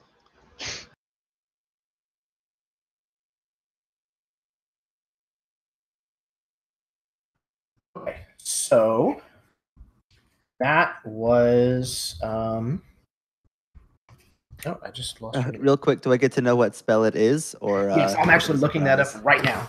Like I said, I'm no pulling problem. some of this out of my butt, so No worries, just wanted to make sure. That was So- great. Do I get to know what it is? No, you can I mean, I would have tried to Nope. cast it at some point either way, but Nope, it's gonna be a complete and utter surprise. When you decide that you want to cast it, I'm winging it, man. I'm just gonna flip through a page and be like, "This is it." You ever heard of a rod of wonder?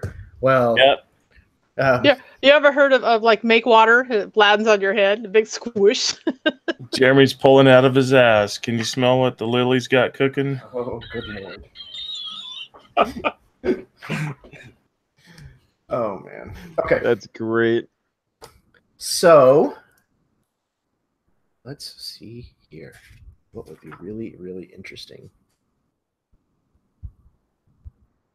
A Okay. spell to freeze time so we can just kill them all instantly and walk out of here. yeah, it's a meteor swarm. Okay. It is a spell that has a single cast, or it is a scroll that has a single casting of lightning bolt Ooh. at 4th level. And in addition to that, it also has 2 castings of witch bolt at 1st level. Nice.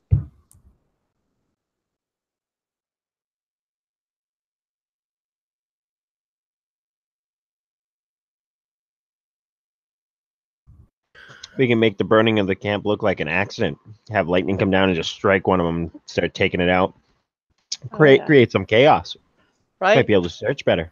Get it to burn down while we're at it. Get people halfway asleep and drunk and confused and Burn it! burn it with Yeah. fire.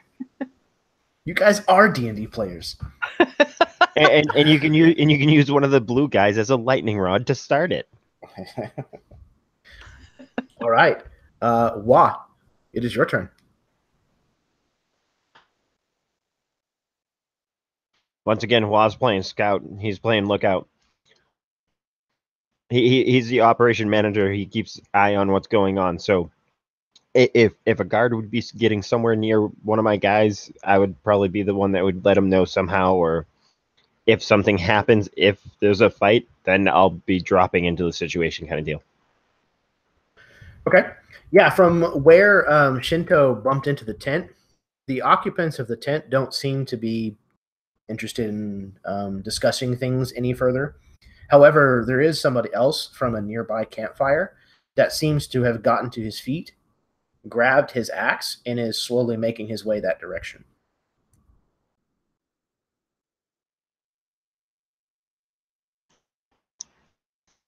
I have already seen this, or would you like me to roll perception to see if I see this? Now, with what you rolled before, you absolutely see this without any issue. All right. First things first, warning call to whoever they're heading towards. It would be, once again, probably more where this guy looks more intent. It'd be more of a warning call, as in this is a threat. Not a guard, this is a threat coming towards you. So at least it would maybe give them, I guess, maybe trying to give them advantage on at least a jump to silence and render this person null and void to start with to get sneak attack or something. Yes? No? Possible? Want me to roll for something?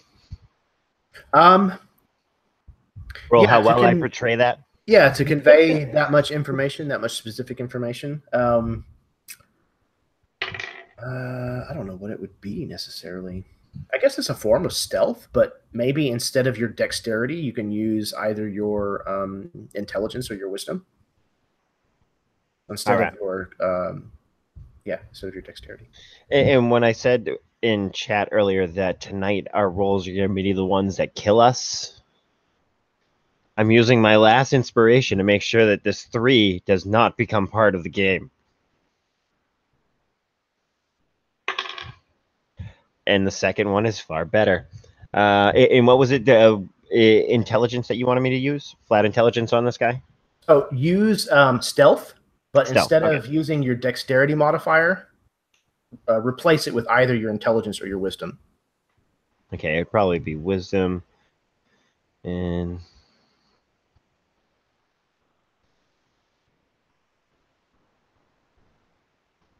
24. Yeah, I would definitely say that the I'm a message damn goes through. good operations manager. You with that beautiful bamboo clipboard. Okay. So Shinto, you have picked up what he has been putting down. But we are not to you just yet. We are back to... is that all that you wanted to do, Wa? Do you want to do any movement or... I would always attempt to try to keep in the trees, in the bamboo, and keep myself in an advantageous position to keep eye on all of my guys. Okay, cool. I need to see where they are in order to see what's coming at them. Okay, so you shift a little bit. Just I'm sure we would have worked. We have game plans on how we would have worked, or like, this isn't our first rodeo. We know to keep an eye contact kind of deal. Right. And I imagine each one of you probably has a little bit of specialties and things like that you, separate out into in a job like this. And you guys would have absolutely discussed some, at least some basic plans and things. So yeah, you probably shift over just a little bit so that you can keep eyes on Daizo as he moves deeper into camp. But you're still in the bamboo. Tekaruku. So you said we noticed what he was laying down? Yeah, the two of you, Tekaroku and Shinto, the two of you were still close enough to the edge of town that you would have easily heard the noise that Wa was putting out. And he was warning us of what again? To cut through that confusion, because this would actually be used. You would have different bird sounds for each individual person, so that way they would know each other's calls, but they would know to differentiate who I was speaking to. Yeah, I'm good with that. So yeah, you would understand, Tekaruku, that the was actually for Shinto, and that it sounded like a threat was approaching the dwarf. Okay, so I am going to scan the area, perceiving, what's around me to see what the threat is that's coming my way. Not your way. Oh, I'm sorry. You are the dwarf. Yeah. Shinto is not a dwarf. He is just short and stockier than a normal human. So scratch that. Not coming your way. Headed towards Shinto. Okay. And how far away from me is she? I think Shinto is male. Is that correct? Yes. Carol? Yes. Okay. Shinto is male. But confusing, I know, but I think probably 100 feet, give or take. Okay.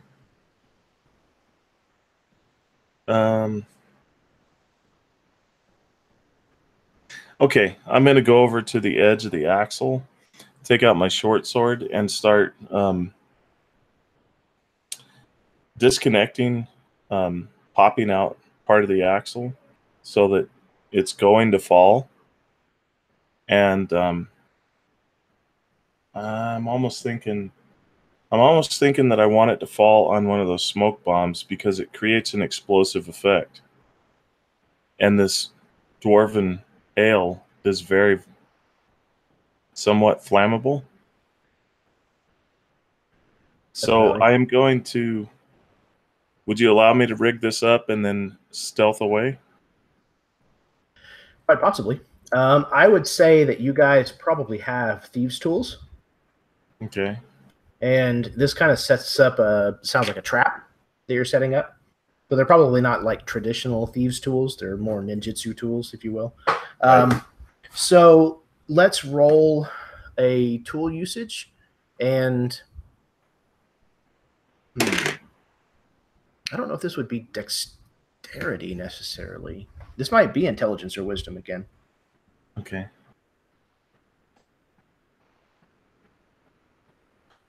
Wisdom? Yeah, I'll choose wisdom if I have the option. Yeah, absolutely.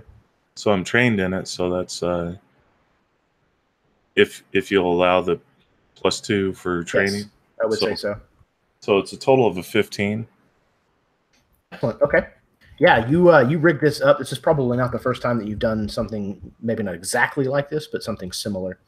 So you kind of rigged this thing up to fail and set off this smoke bomb kind of in one fell swoop whenever this thing is moved.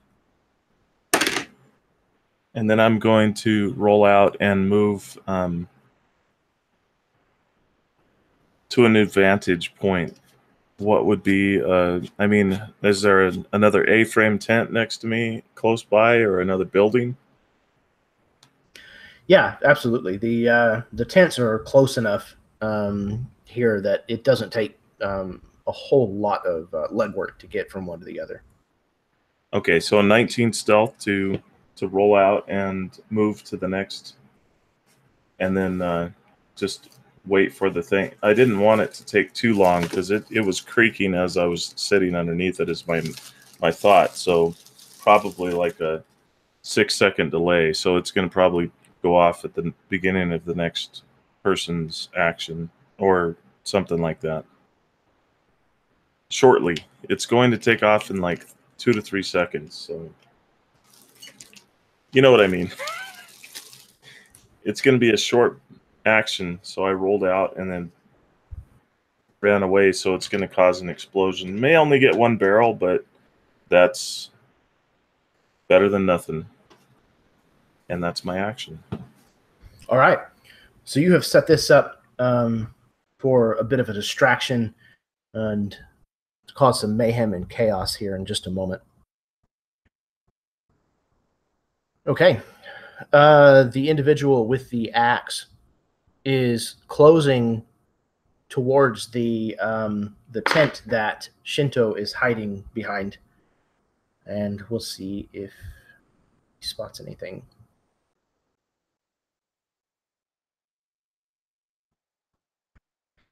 And he has not rounded the corner of the tent yet.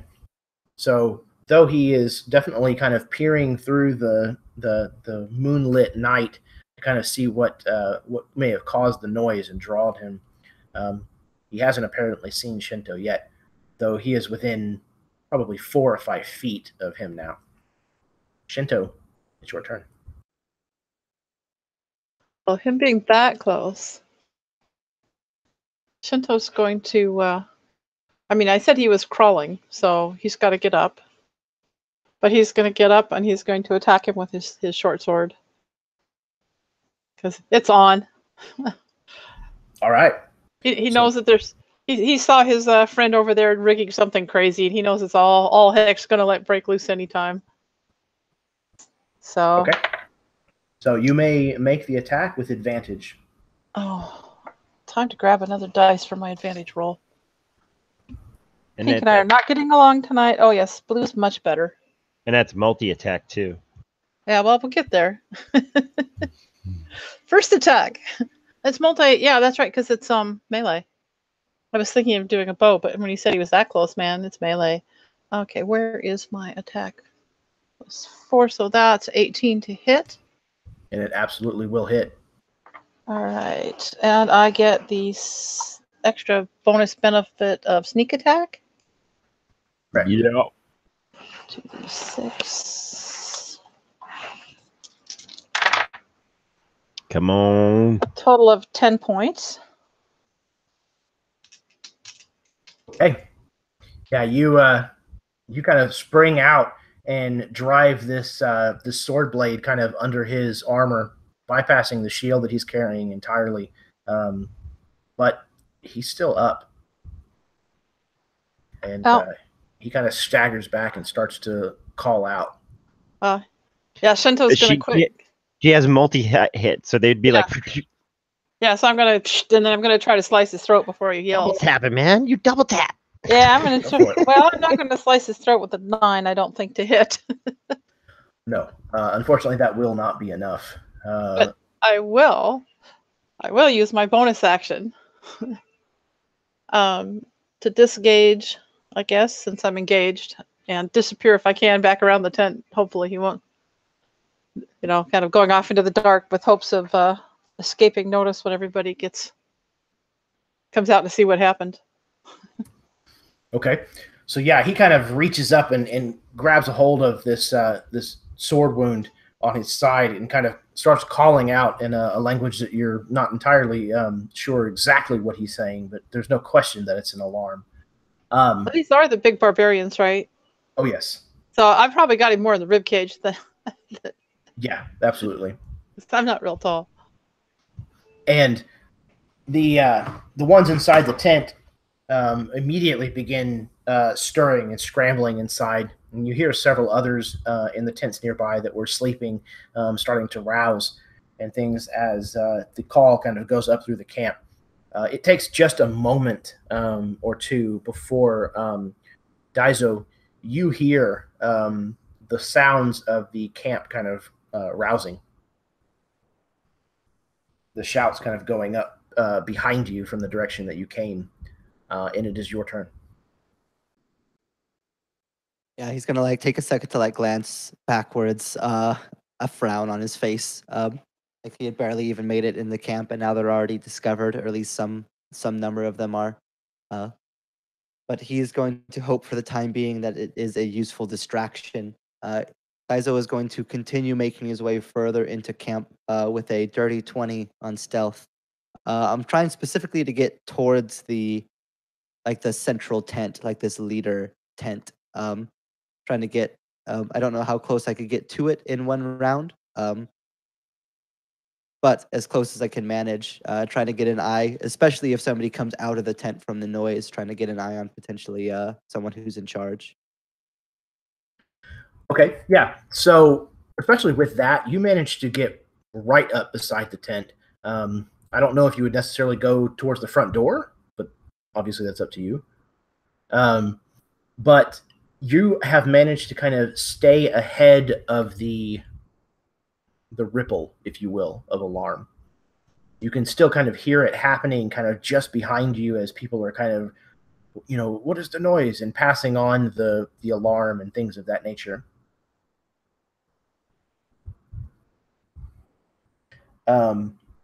So it doesn't seem like the alarm has reached this central tent yet, but you have. Yeah, if it would be within reason, then he's going to kind of try to put himself so he's not like where he can see the front entrance of the tent, but isn't like right in front of it himself. Maybe kind of off to the side so he can like glance around the corner of the tent, maybe hiding behind like a small section of like barrels or crates or whatever supply might be stashed in the area. Basically, just the plan is going to be once the alarm hits to see who responds in the tent and what he can hear and see as it happens.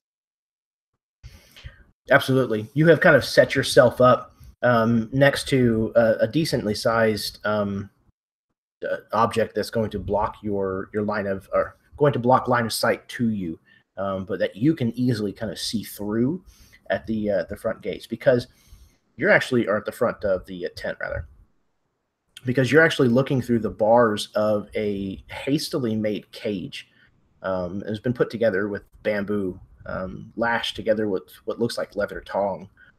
And it's actually filled with young women in various stages of abuse. They're definitely injured, and not kind of injured by warfare, but injured by violence. Yeah. And one of them kind of looks up as you crouch down, and you feel kind of a hand kind of grab a hold of some of your silk clothing, and she can't really say anything. Her lips are kind of swollen, but her eyes tell you everything that you need to know. And she kind of looks at you and has a very, very desperate plea to her expression.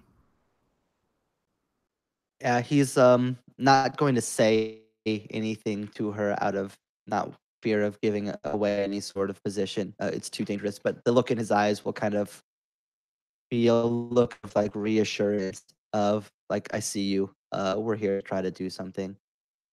Just kind of that very slight nod and a surprising sincerity in his eyes. Hey. Wow, back to you.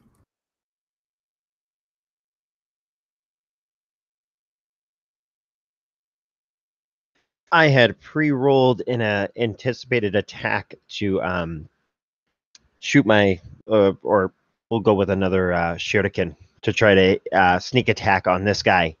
Noticing that she stabbed and like turned and went away. He's still up and starts calling, so I'm looking for that shot to take him out. Looking at what was it, 13 to hit. A 13 is not going. Oh, did you have advantage? Did you take advantage rather? That way, I don't believe I have advantage. You should. Well, oh yeah, I should because of the fact that it's right next to her. That's right. And that came out lower. Okay. I'm telling you that our rolls are gonna kill us tonight. Not good, man. Yeah. So the shuriken you throw kind of flies and actually sticks into a part of his wooden shield, barely missing his arm, and he kind of looks down at it for a second, and then kind of turns slightly in your direction, trying to figure out where in the hell that came from. The way that I'm going to do shurikens is that you can actually use your multi-attack action with them because they're so small, and a lot of times they're thrown more than one at a time. So you're saying I can attack again with it? Correct. This one wouldn't have advantage, however. I'll give you that. All right. And at the same time, they would, after at least the shurikens are thrown, a call, a general warning call, probably be a totally another bird or animal that would be of the night. That would be a call that goes out to let everybody know that we've been had. You know, get whatever you're doing, get moving on it, kind of deal, and expect to have resistance. Looking at a 10. Rolls are killing us. Yeah, Nothing's working. That one goes wide. It actually kind of disappears into the cloth of the tent behind him. But he is definitely kind of looking more or less in your direction now, and he's kind of pointing the head of his axe kind of in that direction and shouting something. Tekaruku. So did the explosion go off yet? Yeah, let's do that now. Okay. Okay. Let's see. You know what? We're just going to do it like Fireball. I know that's kind of excessive, but others, we'll say that there were several barrels of this stuff, and it is very volatile because it's dwarven ale and all that kind of stuff. So do me 8d6 if you would.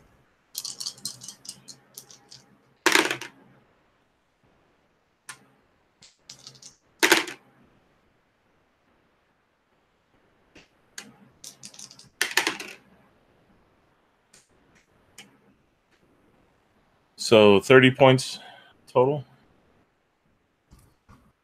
Absolutely. This skyrockets as this dwarven ale goes up almost like, like we would see lamp oil. It just is this huge column of fire that all of a sudden erupts. And there's pieces of barrel and wagon that are kind of blown all over the place. And all at the heart of it is kind of this ever increasingly dense cloud of smoke and just complete chaos and mayhem as the immediate area around it is just devastated by fire, concussive force, and just shrapnel of these wooden pieces that are just torn asunder in an instant. Several of these individuals, probably around 4 of them, instantly die, the ones that were closest to the wagon. And it looks like probably at least another 4 of them were gravely injured by this explosion. Yeah, and I would imagine at least 1 or 2 of them were getting ready to refill, or one of them was refilling. Yes, absolutely. And there's probably very little left of him at all that's recognizable, at least. So there is certainly all kinds of confusion and things of that nature being drawn in that direction. All of you have heard and seen the explosion, and the camp is in full-on alert at this point. Um, I'd like somewhat- to scale the wall up to the top of the building that I was next to. there are no buildings here. Okay. It's all tents. Okay. I am going to roll into the back flap of the tent that I'm next to then. I think I moved up to like an A-frame. I'm imagining that they probably have A-frames like Vikings. Yeah. Or Saxons, if you will. So he rolls around and kind of quickly parts the thing and looks in just for a quick to see if there's anyone in there. And then roll me percentile. That was a D20. 93. Okay. No, there's nobody in it at all. It's it actually looks like it might be some kind of supply tent. There's more crates and things of that nature, sacks of rice and grain and stuff.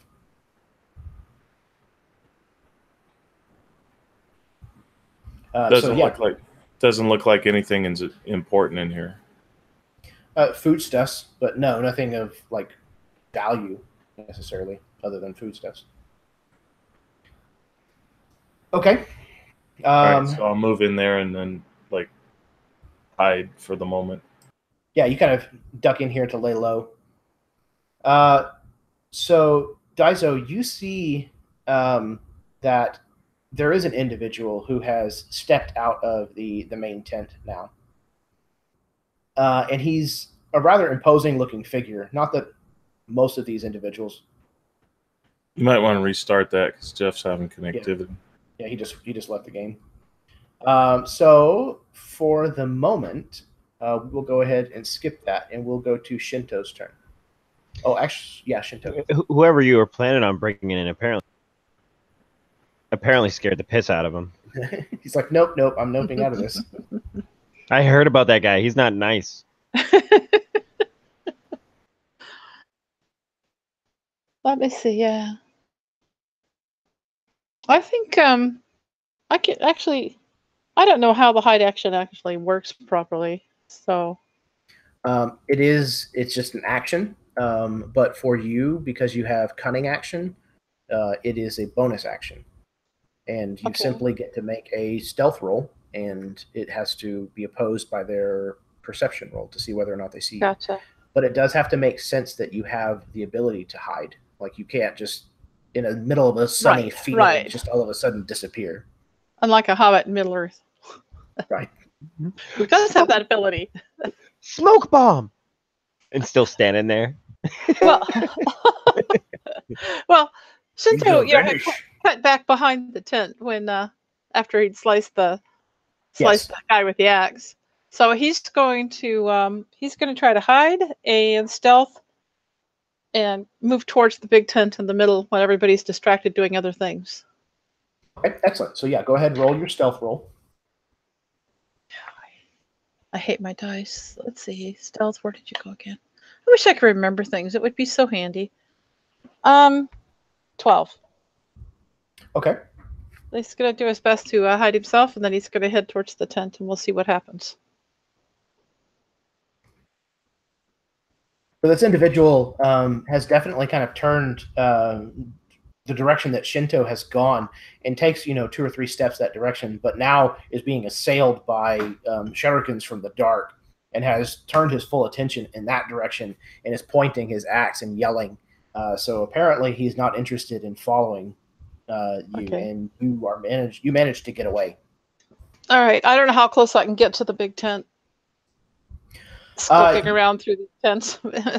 Yeah, you're kind of having to slow your pace a bit, because now most of the camp is starting to get on its feet and starting to move about. But you are definitely on your way to where Daizo is. Not that you necessarily know exactly where he's at.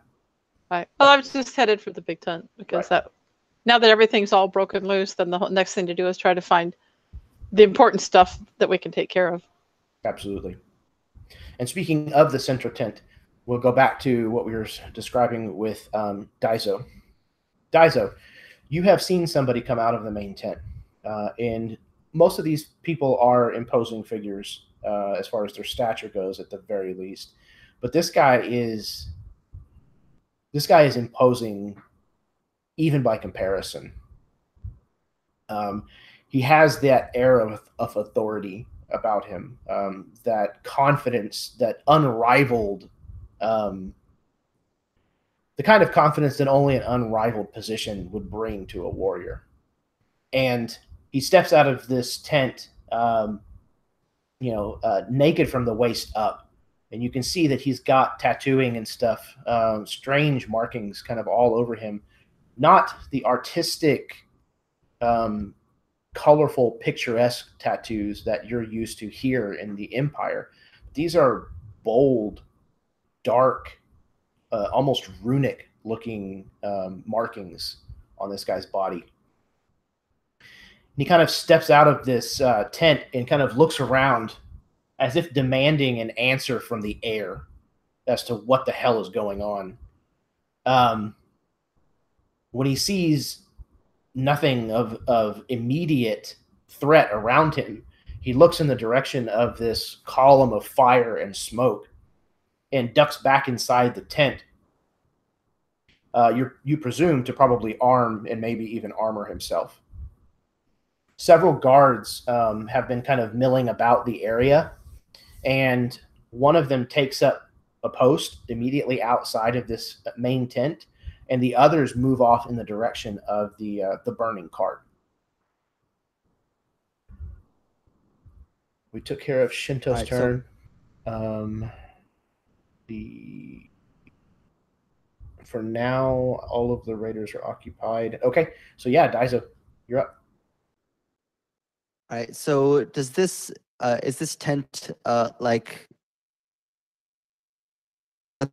Is basically, if it's possible, what I'd like to do with 15 stealth is basically try to get to like the back corner of the big tent and like slip underneath like the bottom of the flap.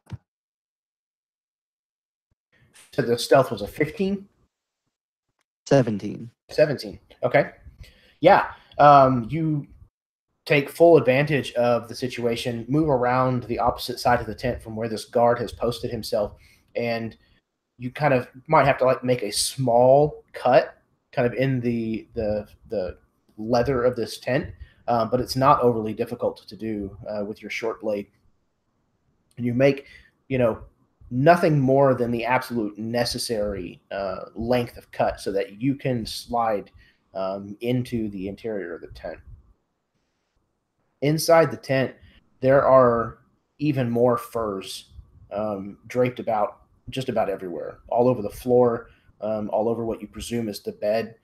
There is a large brazier kind of set in the middle of the tent that is filled with brightly burning embers and is surprisingly warm inside of this tent.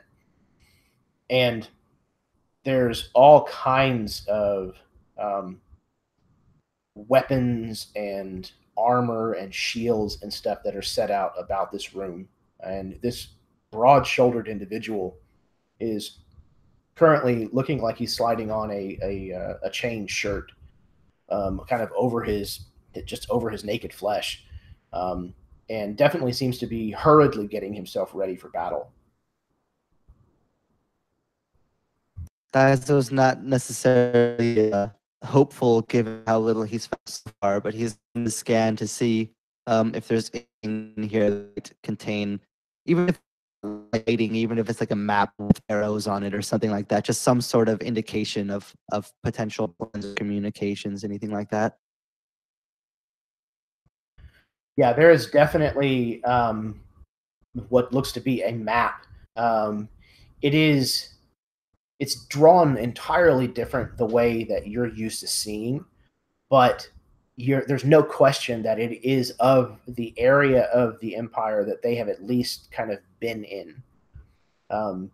You can recognize, the river and the way that it forks and where some of the towns are located, where the mountains are, that kind of stuff. And it definitely looks like it has some kinds of information detailed on it. It's difficult for you to see from the distance and angle that you're at, and you'd have to be able to get closer and study it more to be able to tell exactly what you might be able to learn from the map. But your guess is that it's got something that would be worthwhile on it. I don't know if it's doing one turn to try now, so if it is, that's fine. But Daizo's plan is not necessarily to study it, but to try to, in the chaos, snag it. Just grab the whole thing like and roll it up and try to take out the back. Yeah, we'll probably handle that on the next turn. Uh, Okay. So Daizo is kind of positioning himself in order to do that, knowing that this is probably going to be a very risky move if he does it while this guy is in the tent. And that brings us to Wa. Alrighty. While having thrown both of those Chinese stars, aiming to hit, but obviously not, knowing full well that it was still a distraction for this guy, enough for his companion to get away at least, has already shifted around the base as far as they could move. Stealth roll of 24, and moving around so that way he's still positioning himself to keep track of where his companions are moving, to let them know what's happening with the base, in like if anybody's getting close to him, to the best of my abilities, because I know that Jeff's character is inside the tent. I'm sure I probably can't see him in there, but I know he went in, kind of deal, at least. And that's all he would do for now, being ready to possibly attack if need be. I guess I could hold my action to do that. Is there any particular kind of trigger that you're looking for? Pretty much the exact same thing that happened with Shinto, is that, you know, if somebody attacks them, or if they need to get away, like it's that sneak attack, that extra attack that might drop the enemy or give them time to escape. Excellent. Okay. So yeah, you kind of keep a watchful eye again to make sure that you're ready to try to save or distract whenever the situation may call for it. Tekka Roku. Yeah, realizing that he's in just a supply tent, and this is probably supplies that were stolen from the Empire. He's in a futile position. He rolls out to the base of the tent and lifts the edge, and as he's peeking out, scans the area to try to get closer to a more advantageous position to help out his comrades, be it another diversion or, you know what I mean? He's trying to see what's coming his way, and if he can get out to keep moving towards his comrades. I would say that with a trained eye, knowing what to look for, you kind of peek out and you actually notice Shinto kind of duck and dodge between two kind of groupings of tents, sticking with the shadows. But you, again, knowing these moves, are able to pick them out at a distance. Okay, so seeing that there's a cloak laying next to these crates here, if you'll allow me, I pull the cloak over me, and albeit for a second, I just wrap it around myself, and just in case, I have this cloak on me, and I begun running toward the way that the way he went. So stealth. And if I get caught, I might be able to blow it off with the cloak. That is a total of a 19. So yeah, you kind of sling this disguise, this hasty disguise over your shoulders, and move quickly in the direction that you saw Shinto heading.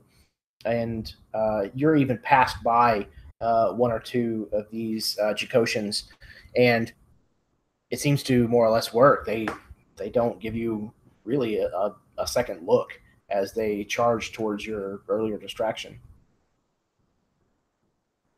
Okay.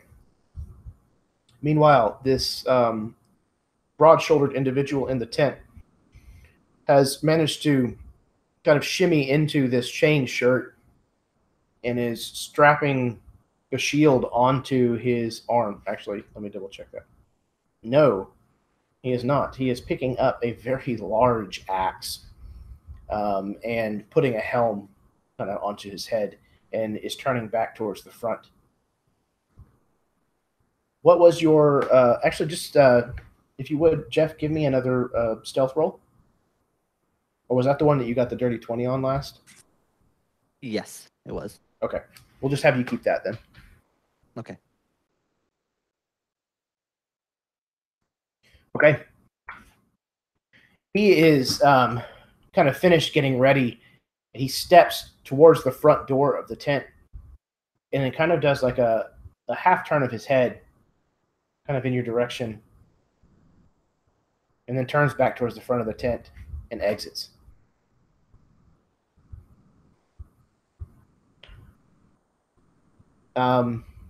Shinto, as you are kind of making your way towards this large tent, towards the center of camp, you see this, what looks like a leader, exit the big tent and begin kind of barking orders to at least one individual that is immediately outside. And he starts, you can kind of see this, well, I think I actually have a picture. These individuals wear these helms that give them almost a demonic look to them. They certainly don't appear human whenever they are fully armored, which is a tactic that you are fairly used to because the warriors of the Empire kind of do a similar thing where they wear these mempos that cover the bottom half of their face, usually in the visage of some kind of horrible beast. But these guys, you can't see any of their face when they're wearing their helmet. So you see these like kind of hollow eye sockets kind of turn and look around the camp, taking stock of exactly what's going on.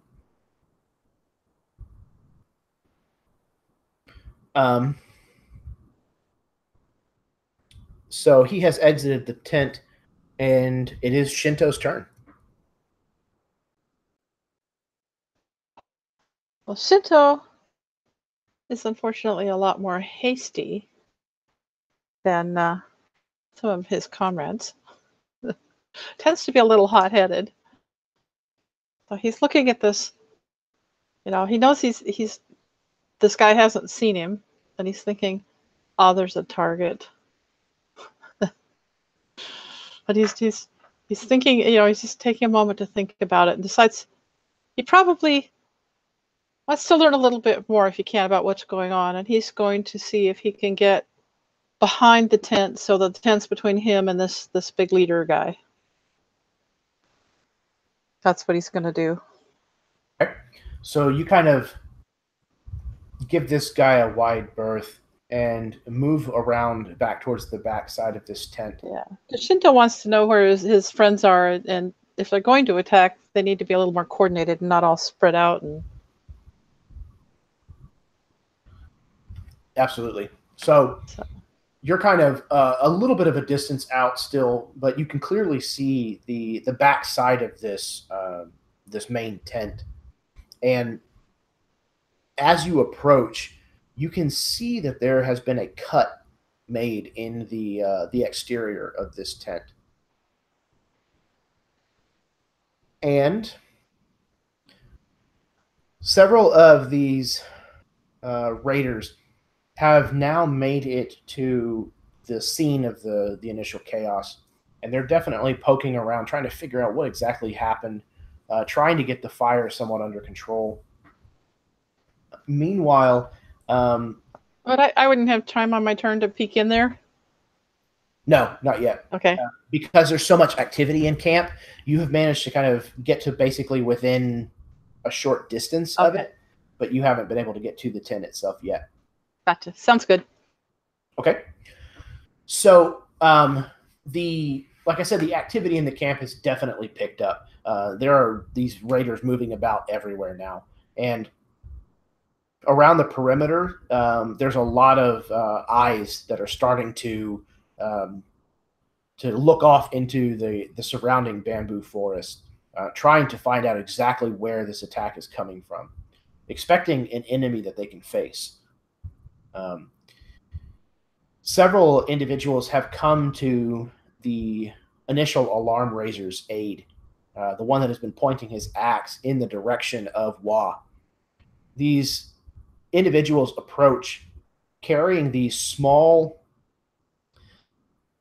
it's a ball, like a sphere, probably about the size of a fist, maybe a little bit larger. And it looks like on the end of a thin rope. And they approach. One guy approaches carrying two of these things, and another guy kneels down and starts striking flint against steel and sparking onto one of these balls.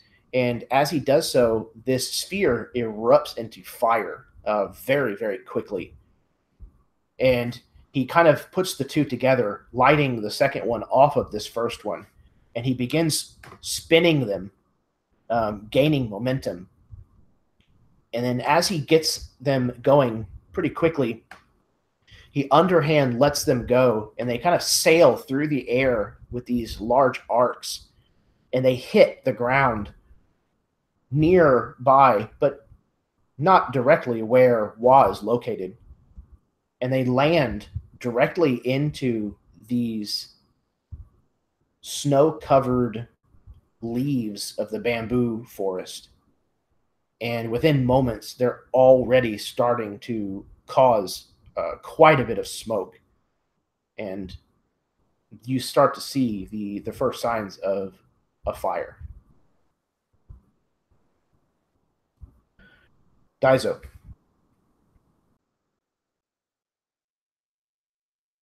Daizo is going to see this large, imposing man who we could almost certainly not beat in a fight. He's going to like turn back towards him. He's going to like just hold his breath as still as he possibly can, preventing any possible noise. And he thankfully moves away out of the tent.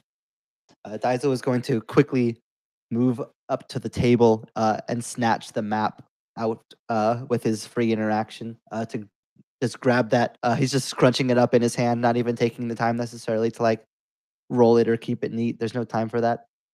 And then he's going to move back to the back of the tent, and he's going to turn towards where he saw the boss leaving. Not even necessarily sure if it'll hit him or not, but knowing for sure that it'll cause damage. He's going to just like stuff the map away and pull out that scroll. Basically, my intent is to cast lightning bolt just in 100 feet into the camp towards the boss guy. I don't care if I actually hit him or not, because I can't actually see him right now. But just trying to cause absolute chaos.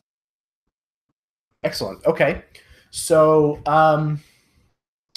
roll me percentile dice, if you would, please. Yes, sir. 37. Okay.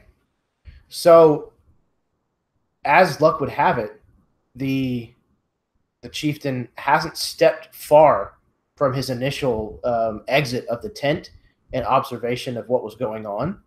So, shooting this lightning bolt more or less straight out of the front door of the tent is absolutely going to catch him. So, Beautiful. let's see. You said it was a level 4 lightning bolt, correct? It is, yes. So that'll be 9d6. Alrighty, I have rolled it up just in case. And it's going to be 36 lightning damage to him, whatever tents and whatever other people might be within 100 feet. Excellent. Okay. So I rolled with for his saving throw with disadvantage, both because he did not see it coming and had no clue that it was going to happen, but also because he is wearing metal armor. And he takes all of that. I mean, he is just completely caught off guard as this lightning bolt strikes his back almost square on, coming out of his own tent, and tears around him, through him, and jumps to the nearest guy that's not but maybe 20 feet beyond him, and continuing onward through the camp. Two individuals just drop dead immediately. However, this guy is not one of them. I did not expect him to go down.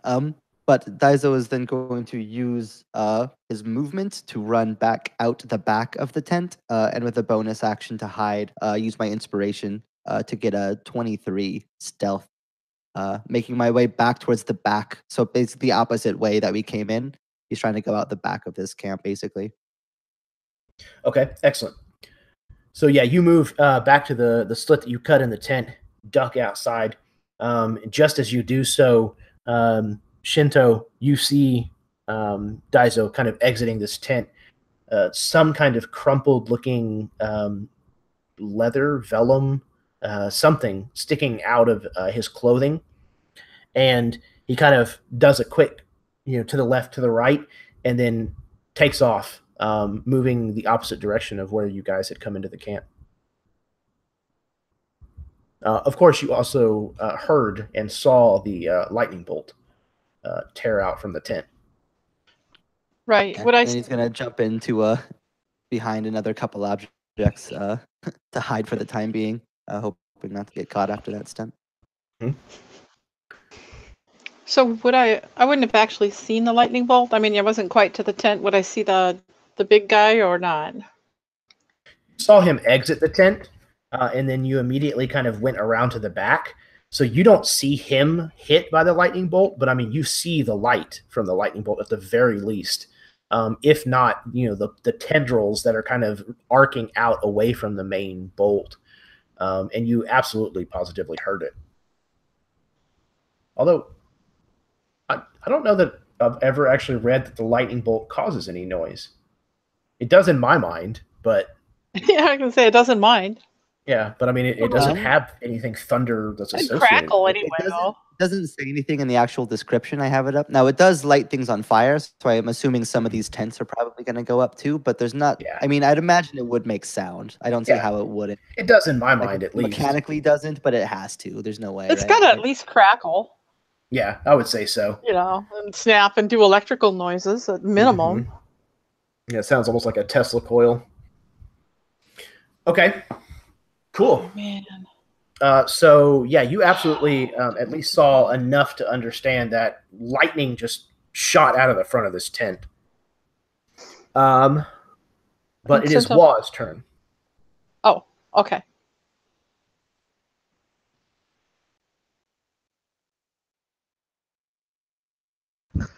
Sorry about that. All right.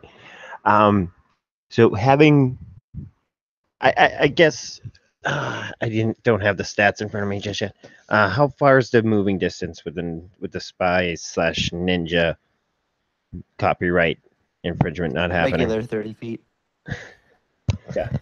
And they can use their cunning action to dash. So yeah, he would have dashed away from the last encounter that he had with the guys like shouting at the bamboo. So he was like 60 feet away around the encampment. So he's following his team through. The plan, I guess, as we're working it now, I guess, and it's playing out, would be to just sweep through the base and come out the other side. And whoever ends up with something on the pass through gets it. And so he's circling around the backside, noticing that they're setting the fire where he was. Keeping that in mind, seeing the lightning bolt, and he's probably the only one that actually saw the guy get hit by it and still be standing. So he's probably like, all right, that's probably a guy that we don't want to mess with. As he watches the other guys drop dead around him, circles around, knowing that they're going to pass back out the backside of the base. I want to end up at least by stealthy, I'll roll whatever you want. Wherever they're heading to go out, I want to be there to set a fire to stop them from following us, as well as try to entrap them in a ring of fire. So that way maybe we can kill someone with just that. Okay.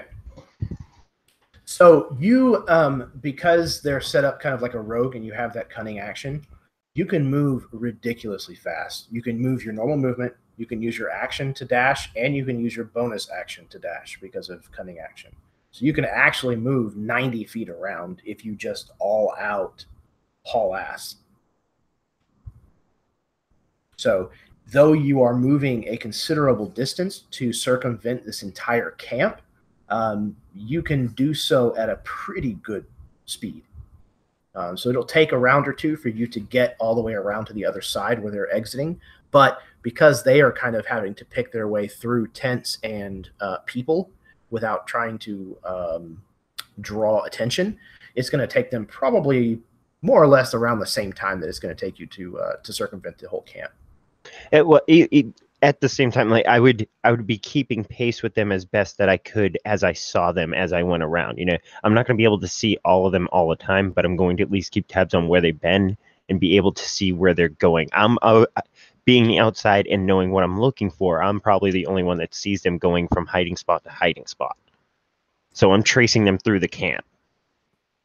Yes, and again, you guys are used to one another's tactics. Not just because you're all practitioners of ninjutsu, but also because you're specifically members of the Scorpion Clan ninjas, and you are an established squadron. So you're used to working together, and I would absolutely say that you have no problems picking out, probably even anticipating a lot of where they're going to be going and things.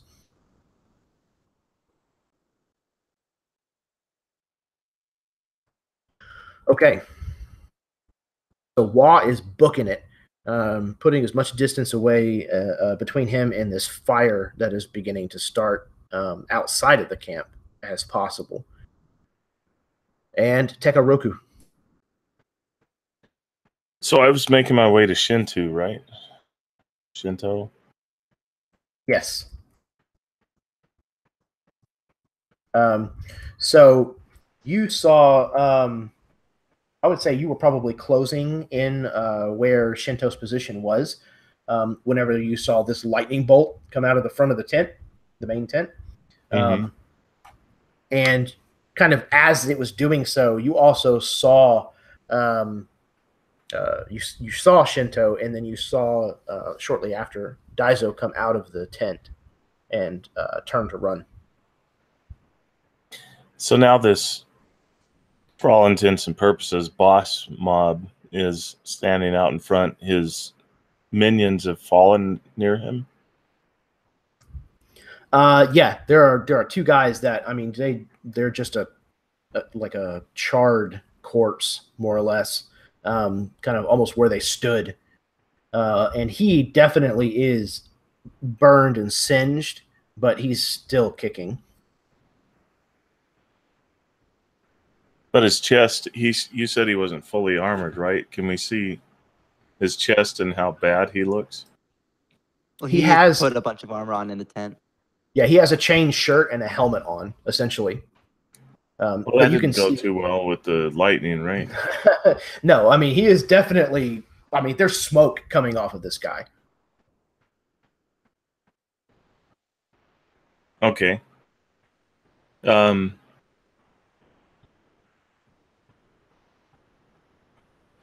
What is he currently doing? Technically, it's not his turn, but right. you can see that he has turned and looks like he is going to be heading back into his tent. I am going to move up so that when he, well, I guess I can't hold the action once I move. Move and ready in action. So I'm going to move up to the edge of the tent and wait for him to duck into the tent and wait to do a sneak attack on him. Okay, go ahead and roll your stealth.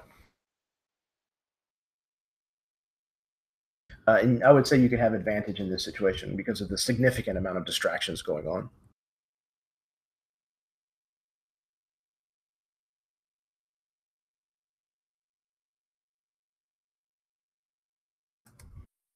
Okay. There is a moment that you think that you might have been spotted as you're kind of moving in, but he keeps going. It doesn't look like he did actually see you.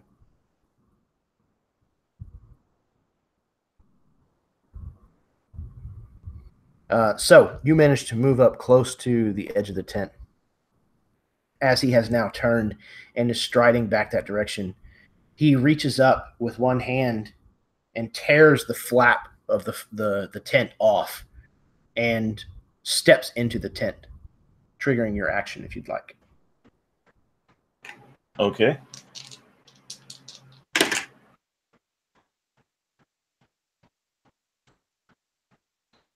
So I'm going for the attack. So that's a 21 to hit on the first one. Yes, that'll absolutely connect. And the 18 on the second attack. That one will as well. And let's see.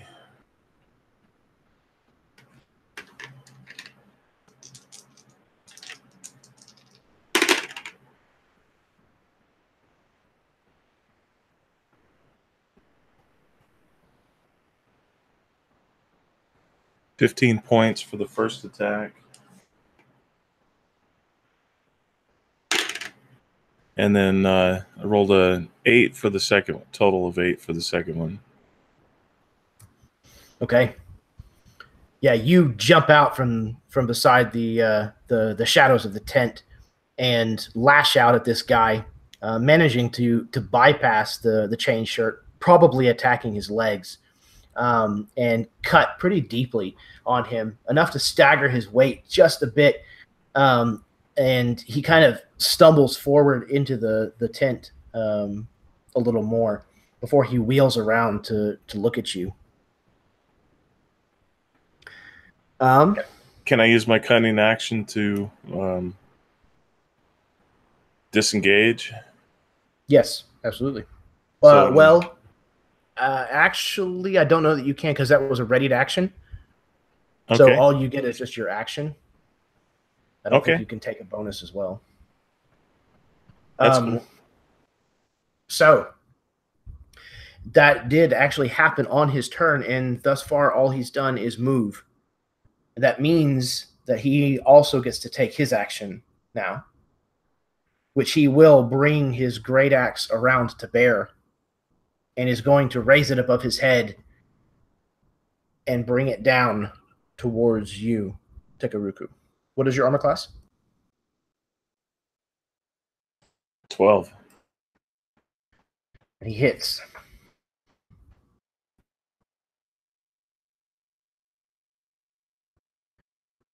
Dealing 16 points of slashing damage with this great axe that he brings down upon you.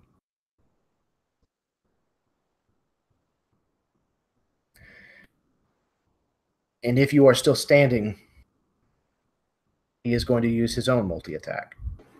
Yeah, he's still standing. Okay. Oh, Kitok. Well,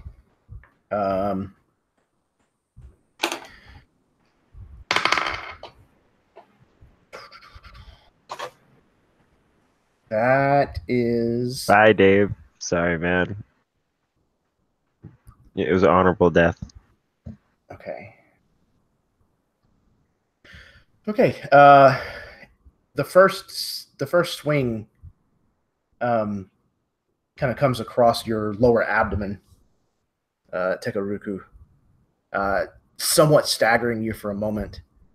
And then he brings it up above his head and down onto your clavicle, dealing a further 32 points of slashing damage. Oh, yeah, he eviscerated me. And he cleaves you down the middle, pretty much from the clavicle to your pelvis, with the weight of this axe.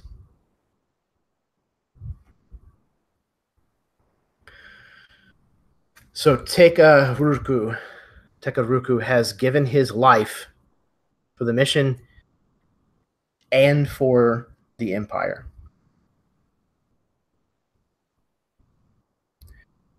At this point, it's clear that the 3 remaining ninjas are going to escape with this map. So we pan away back up into the sky, the kind of pale blue glow that a snow-covered landscape takes on in the moonlight. And as we do so, everything turns watercolored once again. And we find ourselves in this hall, this opulent mural spreading out before us. One side in the kind of definition that only hindsight can bring. The rest still yet to be defined. And that is where we're going to stop for the evening.